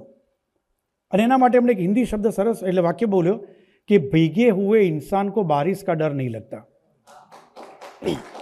કોરા કપડા હોય, હા, ભીગે હુએ ઇન્સાન કો બારિશ કા ડર નહીં લગતા. અરે સાહેબ, શું અદ્ભુત વાક્ય મને આપી ગયા કે એનાથી લાગ્યું મને કે બસ જીવનનો અર્થ આ છે. જ્યારે બહુ જ માણસ નિરાશ થઈ જાય ત્યારે એક લેવલ, જે મેં પણ 1982માં કર્યું, શું થશે આનાથી, શું બગડશે, એમ કહીને ઘણા લોકોએ પોતાની સેકન્ડ ઇનિંગ શરૂ કરેલી છે. મને લાગે છે કે આમાંથી સો મેની કે અને આની ઉપરથી મને એવું લાગે છે, હું સતત આ જ વાત વિચારું છું અને વ્યક્ત પણ કરું છું કે મોટિવેશનલ સ્પીકર ને મહેરબાની કરીને સાંભળવાનું ટાળજો યાર. આ કદાચ ટ્રોલ બી થઈશું કે વાયરલ બી થઈશ, ખબર નહીં મને, પરંતુ એને સારા ફોર્મેટમાં કહું તો મોટિવેશનલ સ્પીકર્સને મળવા કરતાં તમે તમારી આજુબાજુમાં રહેલા અથવા તો તમને ધ્યાનમાં હોય એવા નિષ્ફળ માણસોને મળો. નિષ્ફળ માણસો. સફળ માણસોને મળશો ને સાહેબ તો એની સફળતા સફળતા સફળતા સફળતા. નિષ્ફળને મળશો ને તો એ કહેશે કે હું એમાંથી કેવી રીતે ઉભરીને બહાર આવ્યો. ફેલિયરને મળો. આપણે ડિવોર્સ થાય એવા ના હોય કોઈના, તો જેનું સુખી દાંપત્ય જીવન ચાલતું એને મળવા લઈ જઈએ છે ને, ના લઈ જાઓ, ડિવોર્સીને મળાવો, તો એ કહેશે કે મેં આ ભૂલ કરીને દોસ્ત, એટલે મારે આ પરિણામ ભોગવવાનું આવ્યું છે. સિરિયસલી કહું છું. અને આ પ્રયોગો મેં કરેલા છે. કેટલાય લોકોને મોકલ્યા છે, નિષ્ફળ લોકોને, જે ટોપ લેવલે હતા. એલટી સ્ટોફને મને લાગે છે ઘણા બધા લોકોએ, મેં એલટી સ્ટોફનો ઇન્ટરવ્યૂ કર્યો છે આમાં. અને એક ફિલ્મ પ્રોડ્યુસર છે, એ કદાચ એની પર ફિલ્મ બનાવવાનું પણ પ્લાન કરી રહ્યા છે. કયા લેવલ એલટી સ્ટોફ હતા અને ક્યાંથી ક્યાં ડાઉનફોલ. એને મળો ને ત્યારે તમને કહે કે please don't do this, please don't do this, please don't do this. અને તમારે શું નથી કરવાનું એ ખબર પડી જાય ને તો સાહેબ કરવાનું તો બતાવવાવાળા ઘણા બધા લોકો છે. 5, 7, 10 જ વસ્તુ હોય છે. પટેલ સાહેબ, યુ આર ધ બેસ્ટ. મને લાગે છે સારી પ્રકાશ પાડી શકો કે સફળતા મેળવવા માટે શું શું ન કરવું, એટલું ખાલી ધ્યાનમાં આવી જાય ને તો મને લાગે છે કે ઘણી બધી આપણને, એટલે નિષ્ફળ માણસોને કદાચ મળવાથી ઘણી બધી વાતો આપણને નવું જાણવા મળે છે. બિહારનું ઇલેક્શન ગયું ને હમણાં, ત્યારે મને અચાનક વાક્ય લખવાની ઈચ્છા થઈ ગઈ. બિહારનું ઇલેક્શન જે હમણાં ગયું, તો બિહારના ઇલેક્શનની અંદર તમે જુઓ, સીધી ફાઇટ અથવા તો માહોલ કોની વચ્ચેનો હતો, કોની વચ્ચેની ફાઇટનો હતો? તો એ હતો ભારતીય જનતા પાર્ટી અને પ્રશાંત કિશોર. શરૂઆતની વાત કરું છું, રાઈટ. માહોલ શું બન્યો? પ્રશાંત કિશોર એન્ડ ચાણક્ય અમિત શાહ. પણ સાહેબ અલ્ટિમેટલી રિઝલ્ટ શું આવ્યું? સ્ટ્રેટેજીની સામે સંગઠન જીતે છે. સ્ટ્રેટેજી તમારી ગમે તેટલી તમે બોર્ડરૂમમાં બનાવો છો, પરંતુ એ સંગઠન અને એપ્લિકેશન એ જ્યાં સુધી પ્રોપર નથી આવતી ને સાહેબ, ત્યાં સુધી મને લાગે છે કે કદાચ આ સો કોલ્ડ, અગેન ટ્રોલ થવા માટેનું બોલું છું, કે MBAની જે ડિગ્રી ખાલી લે છે, ખાલી ડિગ્રી, એ કદાચ એ નિષ્ફળ જાય છે. પ્રેક્ટિકલ જ્યારે ફિલ્ડમાં ઉતરે છે ત્યારે તો હાર્ડવર્ક અને એ જ વધુ કામમાં આવતું હોય છે. આ બધા જ લોકોને મળ્યા પછી કદાચ અંતમાં મને એક તારણ એવું લાગે છે કે જે વ્યક્તિઓને હું મળ્યો, બધા સફળ વ્યક્તિઓને મળ્યો છું, બધા જ. દરેક વ્યક્તિ ઉપર એટલીસ્ટ 20 એપિસોડ થાય, 5 પુસ્તકો લખાય, એવા લોકોને મળ્યો. પરંતુ આ બધા લોકોને મળીને મને એક વસ્તુ બહુ ચોક્કસપણે લાગે છે, એમાંના કેટલાય લોકો એવા હતા કે જે મારા ફેવરેટ હતા, મારા ડ્રીમ કેરેક્ટર હતા, કે જેને મળવા માટે લોકો એક સેલ્ફી લેવા માટે તડપતા હોય, એક ફોટો ખેંચવા માટે તડપતા હોય. એની સાથે હું ઇન્ટરવ્યૂ અડધો કલાક કરું, ઇન્ટરવ્યૂની પહેલાં અડધો કલાક બેસું, અને એના પછી આરામથી મને 1, 1.5, 2 કલાક સુધી એ વ્યક્તિ સાથે બેસવા મળે. પરંતુ અગેન એક વાક્ય હું અત્યારે બોલવા જઈ રહ્યો છું, બહુ સભાનતાપૂર્વક હું બોલું છું, કે તમે જે વ્યક્તિને જે રૂપમાં પ્રેમ કરતા હો, ફરી વાર રિપીટ કરું છું, તમે જે વ્યક્તિને જે રૂપમાં પ્રેમ કરતા હો, જે રૂપમાં ચાહતા હો, પ્લીઝ એ જ રૂપમાં એને ચાહજો. એને જો બીજા પાસામાં કે એના બીજા કોઈ રીતે જોવા જશો તો મને લાગે છે કે નિરાશ થશો. એ ચાહે કોઈ પણ ધર્મગુરુ હોય, કોઈ ફિલ્મ સ્ટાર હોય, કોઈ પણ પરફોર્મર હોય. મને એક ફિલ્મ સ્ટાર ગમે છે તો એની એક્ટિંગને જ હું પ્રેમ કરું. પછી હું જ્યારે એ વ્યક્તિને પ્રોપર ઇન્ડિવિજ્યુઅલ જવા માંડીશ તો કદાચ મને લાગે છે કે હું જ દુઃખી થઈશ. કારણ કે ખોદવા જશો ને સાહેબ તો નીચેથી તમારો હાથ ચોખ્ખો નહીં રહે. તમને પોતાને થશે કે એના કરતાં હું આ જ રીતે એમને મેં પ્રેમ કર્યો હોત અથવા તો ફોલો કર્યા હોત તો વધારે સારું હતું. સતત આ લોકોને મળ્યા પછી મને એવું લાગે છે, એટલે મારે કોઈ લેટ દિવંગત લોકો છે, પરંતુ મળ્યા પછી મારો ભ્રમ તૂટી ગયો હતો, ફ્રેન્કલી સ્પીકિંગ. એવા બહુ ઓપનલી આજે કહું છું ને, આજે હું નક્કી કરીને આવ્યો છું કે આજે મારે બહુ ઓપનલી કન્ફેસ કરવું છે બધું. અમુક લોકોને મળ્યો ત્યારે મારો ભ્રમ તૂટી ગયો, અને અમુક લોકોને મળ્યો ને જ્યારે હું સાવ નેગેટિવ લઈને બેઠો હતો અને હું અચાનક પોઝિટિવ થઈને બહાર આવ્યો છું. ધર્મગુરુઓને કેટલાને મળું છું ત્યારે હું સ્પષ્ટ એક સવાલ પૂછું છું એ લોકોને આ સવાલ કેમ પૂછું છું એની પાછળ થોડુંક બેકગ્રાઉન્ડમાં જીનેટિકલ આવ્યું છે. મારા પપ્પા આર્ય સમાજિસ્ટ અને બહુ જ એ સ્પષ્ટ વક્તા હતા પપ્પા. એટલે મારે તો કેવું થાય, મારા ઘણા બધા સારા મિત્રો જ્યોતિષીઓ છે, બહુ જ સારા જાણીતા. જો મારા ઘરે આવે ને એ મિત્ર, જ્યોતિષ મિત્ર, તો લિટરલી મારે એ ધ્યાન રાખવું પડે કે પપ્પા રૂમમાંથી બહાર ના આવે, નહીં તો ગાભા કાઢ નાખશે એના. અચ્છા, એ આખી ગીતા એમને મોઢે હતી. એવું પણ નથી કે પપ્પાને, પરંતુ એ દંભના વિરોધી હતા. એ દંભના વિરોધી હતા. મારું જે કૃષ્ણનગરનું ઘર હતું ને, એ ઘરની આગળ રોડ અને એક્ઝેક્ટ રોડની સામે મંદિર હતું રાધાકૃષ્ણનું. તો દર નવરાત્રિએ ગરબા થાય એટલે અમે ઘર પાસે ઊભા રહીએ. મારું ગ્રાઉન્ડ ફ્લોરનું હતું, તો અહીંયાથી જ રાઉન્ડ જતો હોય. સો આઠમનો દિવસ આવે ને ત્યારે આરતી થાય સાંજે નવરાત્રિમાં. અને આરતી થાય ને એટલે અચાનક અવાજ આવે. અવાજ આવે એટલે મારા પપ્પા અંદર બેઠા હોય ને બહાર જાય. અને બહાર જાય એટલે થોડી વાર થાય એટલે તરત જ એ શાંત થઈ ગયો અવાજ. તો અવાજ શેનો આવતો હતો? તો આઠમના દિવસે આરતી થાય ને તો માતાજી આવતા હતા અમુક લોકોને. રાઈટ? આપણે ઘણી જગ્યાએ જોયું હશે કે આરતી થાય ત્યારે લોકોને પેલી માતાજી આવે છે. એટલે મેં પપ્પાને પૂછ્યું, હું પપ્પા તમે જાઓ છો ને કેમ બધું બંધ થઈ જાય છે અવાજ ને બધું? મને કે કંઈ નહીં, હું જઈને પહેલાં ભાઈને ઊભો જ કરું છું, એમ જેમને માતાજી આવે ને. પણ ઊભા કરો છો એમાં? મને કે નહીં, ઊભા કરતી વખતે મારા હાથમાં ટાંકણી હોય છે. મને કે માતાજી આવ્યો તો એને કંઈ ના થવું જોઈએ ને, કમોન. એક ટાંકણીની રક્ષા નથી. મને કે આ ધતિંગ છે કે એને જેવી ટાંકણી વાગી તો અચાનક એને બધું ભાન આવી ગયું, એને બધું. સો આ જ વિષયોને લઈને મેં લગભગ અલગ અલગ ક્ષેત્રના ધર્મગુરુઓને, ધર્મ સંસ્થાના વડાઓને એક સવાલ કોમન પૂછ્યો છે. મે બી આઈ ડોન્ટ નો, આપને કદાચ એ ગમશે નહીં ગમે, આઈ ડોન્ટ નો, પણ મને લાગે છે કે આજે મારે કહેવું જોઈએ, કારણ કે મેં પૂછેલા પ્રશ્નો છે, ડોક્યુમેન્ટેડ છે. હું એ લોકોને એ જ પૂછું છું કે આપની પાસે જ્યારે કોઈ પણ વ્યક્તિ આવે છે, આ હું પહેલાં સંદર્ભમાં કહું છું, જે મેં આપને કીધું કે જે તે વ્યક્તિને જે તે સ્વરૂપવાળી. હું જ્યારે એમને પૂછું છું કે આપની પાસે ધારો કે કોઈ શંકરના ફોલોઅર છે, શંકર ભગવાનના, કે પછી કોઈ માતાજીના ફોલોઅર છે, અથવા તો કોઈ XYZ કોઈના પણ ફોલોઅર છે. મેં કીધું આપની પાસે જ્યારે કોઈ પણ વ્યક્તિ આવે છે અને એ વ્યક્તિ જ્યારે તમને કોઈ શંકર ભગવાનના ફોલોઅર હોય અથવા તો એમની કોઈ સંસ્થાનના, એના કોઈ ધર્મગુરુ છે, તો એમને જ્યારે આવીને પૂછે છે કે મને માતાજી વિશેની વાત જરા મને આપ જરા કહેશો જરા, તો તરત એ ભાઈ કહી દેશે કે આપણા સિલેબસમાં નથી આવતું. રાઈટ? એક જ જગ્યાએ એ કેમ જવાબ નથી, અથવા તો એ કેમ કહી નથી શકતા કે ઓકે મને ખ્યાલ નથી, you can go to this temple or this ગુરુ.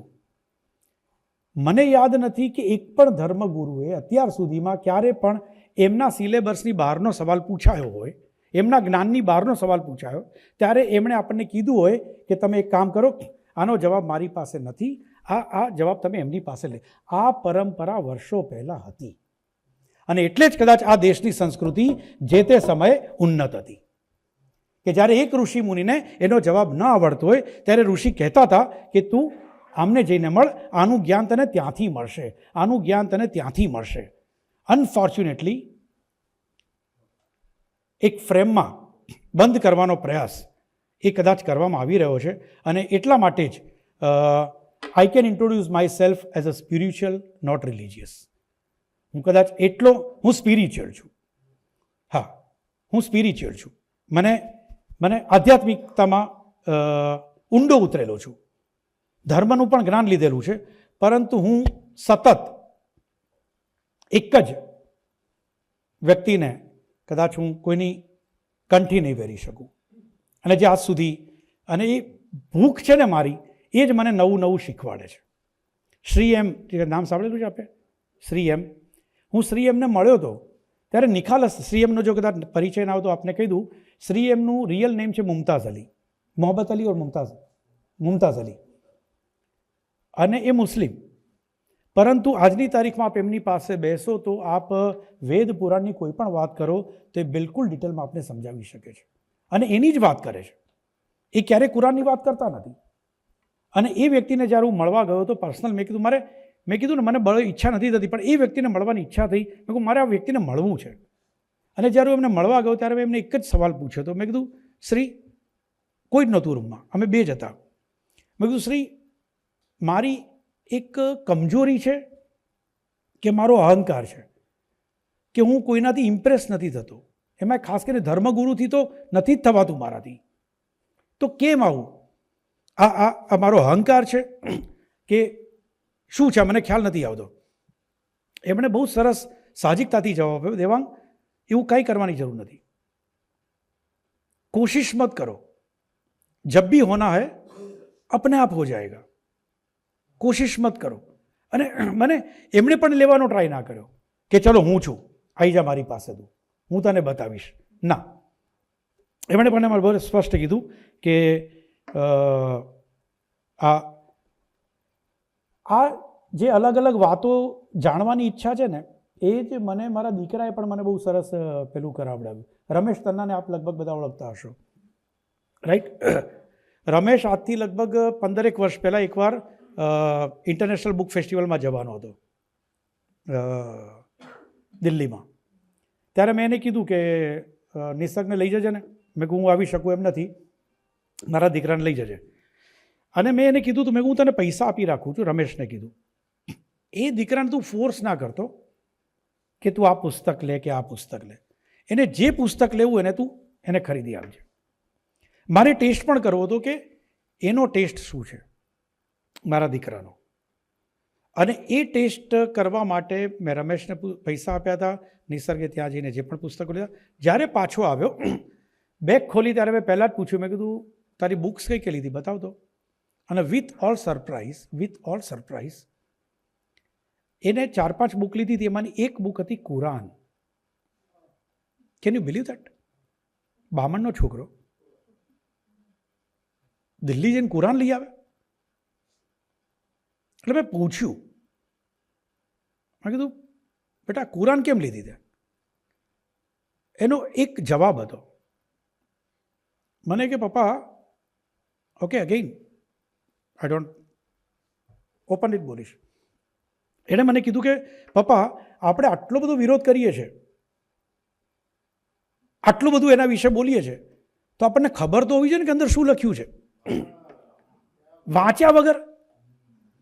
હી was 11 years old only at that time. કે વાંચો તો ખરા, તમે વાંચશો તો ખબર પડશે ને. હું તો એ લોકોને પણ કહું છું કે તમે પણ આ બાજુ જે આટલું બોલો છો તો એકવાર વાંચો તો ખરા, મળો તો ખરા, ચર્ચા તો કરો, સંવાદ તો કરો, તો ખબર પડશે કે કેટલું ઊંડાણ છે. અને કદાચ એટલે જ જે તે સમય દારા શીખોને આગળ વધવા ન દીધો. કારણ કે દારા શીખો આ જ ઈચ્છતો હતો કે let me study the values of Hinduism. So મને એવું લાગે છે કે એ સતત અલગ અલગ લોકોને મળવાથી જે મળે છે એ કદાચ એક જ જગ્યાએ બંધાઈ રહેવાથી નથી મળતું. પરંતુ હા, એક જ જગ્યાએ બંધાઈ રહેવાથી એન્કરમાંથી એડિટર ઇન ચીફ થવાય છે. 1995 ચોથી મેના દિવસથી જોઈન કરેલી એ કંપનીમાં હું સતત આજે હું ત્યાં જ છું. મેં રિઝ્યુમ પણ નથી લખ્યું ને રિઝાઇન પણ નથી લખ્યું. કારણ કે આવ્યો તો ત્યારે કનકસિંહનો ફોન આવ્યો, આવી જા, હજી સુધી છોડ્યું નથી. તો મને એ પણ ખબર નથી કે રિઝાઇન લીધા હશે કોઈના, પણ લખ્યા નથી મેં. સો એક જ જગ્યાએ રહેવાથી શું ફાયદો થાય છે? મને લાગે છે કે જેમ કંપનીની સાથે રહો તો કંપની ગ્રો કરશે, તમે પણ કરશો. આ મને લાગે અત્યારની યુવા પેઢી છે, ખાસ કરીને જમ્પિંગ 2-5-7 હજાર અથવા તો થોડીક આના માટે જે લોકો જમ્પ કરે છે એના માટે હું તો એટલું કહીશ કે એક જ જગ્યા ખાડો ખોરશો ને સાહેબ તો પાણી નીકળશે. 5-5 વર્ષે 2-2 વર્ષે તમે જમ્પ કરતા રહેશો, you will not gain. And generation gap મારે નાનકડી વાત કરી રહી છે અને પછી હું મારી વાત પૂરી કરીશ. જનરેશન ગેપની વાત બહુ ચાલે છે કે જનરેશન ગેપ જેન્ઝીને આપણે સમજી નથી શકતા, એ લોકોની જોડે આ પ્રોબ્લેમ છે. મારા ઘરમાં પણ જેન્ઝી છે, બોર્ડરવાળો જેન્ઝી, ઓકે, 99 બોર્નવાળો, જેન્ઝી છે. પણ મને એવું લાગે છે કે આપણે સમાજે પણ ક્યાંક આ જેન્ઝીને સમજવાની કોશિશ નથી કરી. હું સતત એના મગજમાં એક જ વાત ઠેરાવતો રહું કે જોઈ લે, સાંભળી લે નિસર્ગ, આ દુનિયામાં મોહમ્મદ રફી, લતા મંગેશકર અને કિશોર કુમાર જેવો કોઈ જ ગાયક નથી. હું સતત એને ફોર્સ કર્યા કરું. નો, અરિજીતને પણ હું સાંભળું, કેને પણ સાંભળું. તમે જ્યાં સુધી એના ફ્લોમાં નહીં આવો, એની જોડે બેસીને વાત નહીં કરાય, મને લાગે છે કે આ બીજા લોકો કેમ સાહેબ, મને એમ કહો ને, મુકેશ અંબાણી અને ધીરુભાઈ અંબાણીને જનરેશન ગેમ કેમ નથી નડતો? કેમ નથી નડતો? કારણ કે generation gap is not a generation gap, it's a knowledge gap. It's a knowledge gap. Just એક કલ્પના કરો કે મુકેશ અંબાણી બેઠા હોય અને એ વાત કરે ધીરુભાઈને, એમના કાં તો ડાઇનિંગ ટેબલ પર બેઠા છે અથવા તો બોર્ડરૂમમાં બેઠા છે, બંને એકલા છે. અને જો મુકેશભાઈ એમ વાત કરે એમના પપ્પાને, ધીરુભાઈને, કે પપ્પા ઓઇલ છે આ જગ્યાએથી બેસ્ટ છે, આ જગ્યાએ બેસ્ટ, આ જગ્યાએ બેસ્ટ, એના માટેનો આ રૂટ બેસ્ટ છે, એમાં આવી નવી ટેકનોલોજી છે, આવા મશીનરીઝ છે, આવા એના માટેના બેસ્ટ એક્સપર્ટ્સ આ કન્ટ્રીમાં છે, આટલા પેકેજમાં આપણને આવી શકે, નવો પ્રોજેક્ટ ચાલુ કરી શકાય, 3 વર્ષમાં આપણે બ્રેક ઇવન આવી જઈએ, 3 વર્ષ પછી, રાઈટ? સો એ જ ટાઈમે ધીરુભાઈ એમને કહી શકે કે બેટા તે કીધું ને આ કન્ટ્રીની ટેકનોલોજી નહીં, પરંતુ આ કન્ટ્રીની ટેકનોલોજી છે ને એ કન્ટ્રીની ટેકનોલોજી બેસ્ટ છે, અને તું જે વ્યક્તિનું નામ કહે છે ને સીઈઓનું, એ સીઈઓ કે જનરલ મેનેજર કરતાં આ કંપની છે ને એનો જીએમ બેસ્ટ છે, જનરલ મેનેજર. એ લેવલે એનું જનરલ નોલેજ પણ એ લેવલનું એ બેલેન્સ કરે છે. સો મને લાગે છે કે દેટ ઇઝ નોલેજ ગેપ. આપણે પણ બાળકો સાથે જ્યારે વાત કરતી વખતે, ઘરની અંદર પણ જ્યારે વાત થાય છે, મારી પાસે નોલેજ ઓછું છે એટલે હું કદાચ એને ડિનાય કરું છું અથવા કહું છું કે please don't do this, don't do this. પણ જો એ જ લેવલનું, જેવનભાઈ મને રસ્તામાં પૂછતા હતા કે મારે એઆઈ શીખવું છે, તો નિસર્ગને વાત કરી શકાય, ફાઇન, એઆઈ અત્યારની જનરેશન છે, બેસીને વાત કરાય. So generation gap is nothing but generation gap is a knowledge gap. This is according to me. And at last, kindness but obvious should be there. જીવનમાં કાઇન્ડનેસ હશે તો જ જીવન તમારું આનંદદાયક લાગશે, તમને પોતાને સંતોષ આપશે. અને એના માટે અંતમાં એક જ, મને ખબર નથી કવિ બેઠા છે, પરંતુ કોણે લખી છે મને ખ્યાલ નથી, પરંતુ મને બહુ જ સરસ એક પંક્તિ ગમી એટલે હું લખીને આવ્યો છું. જે હું કોકની પંક્તિ છે એ હું વાંચું છું. કોકના આંસુ લૂછીને ખાતરી તો કરીજો, કોકના આંસુ લૂછીને ખાતરી તો કરીજો, ટેરવા થશે તૃપ્ત, ટેરવા થશે તૃપ્ત અને નખ નકામા થઈ જશે. ટેરવા થશે તૃપ્ત અને નખ નકામા થઈ જશે. Thank you so much, thank you so much, thank you so much.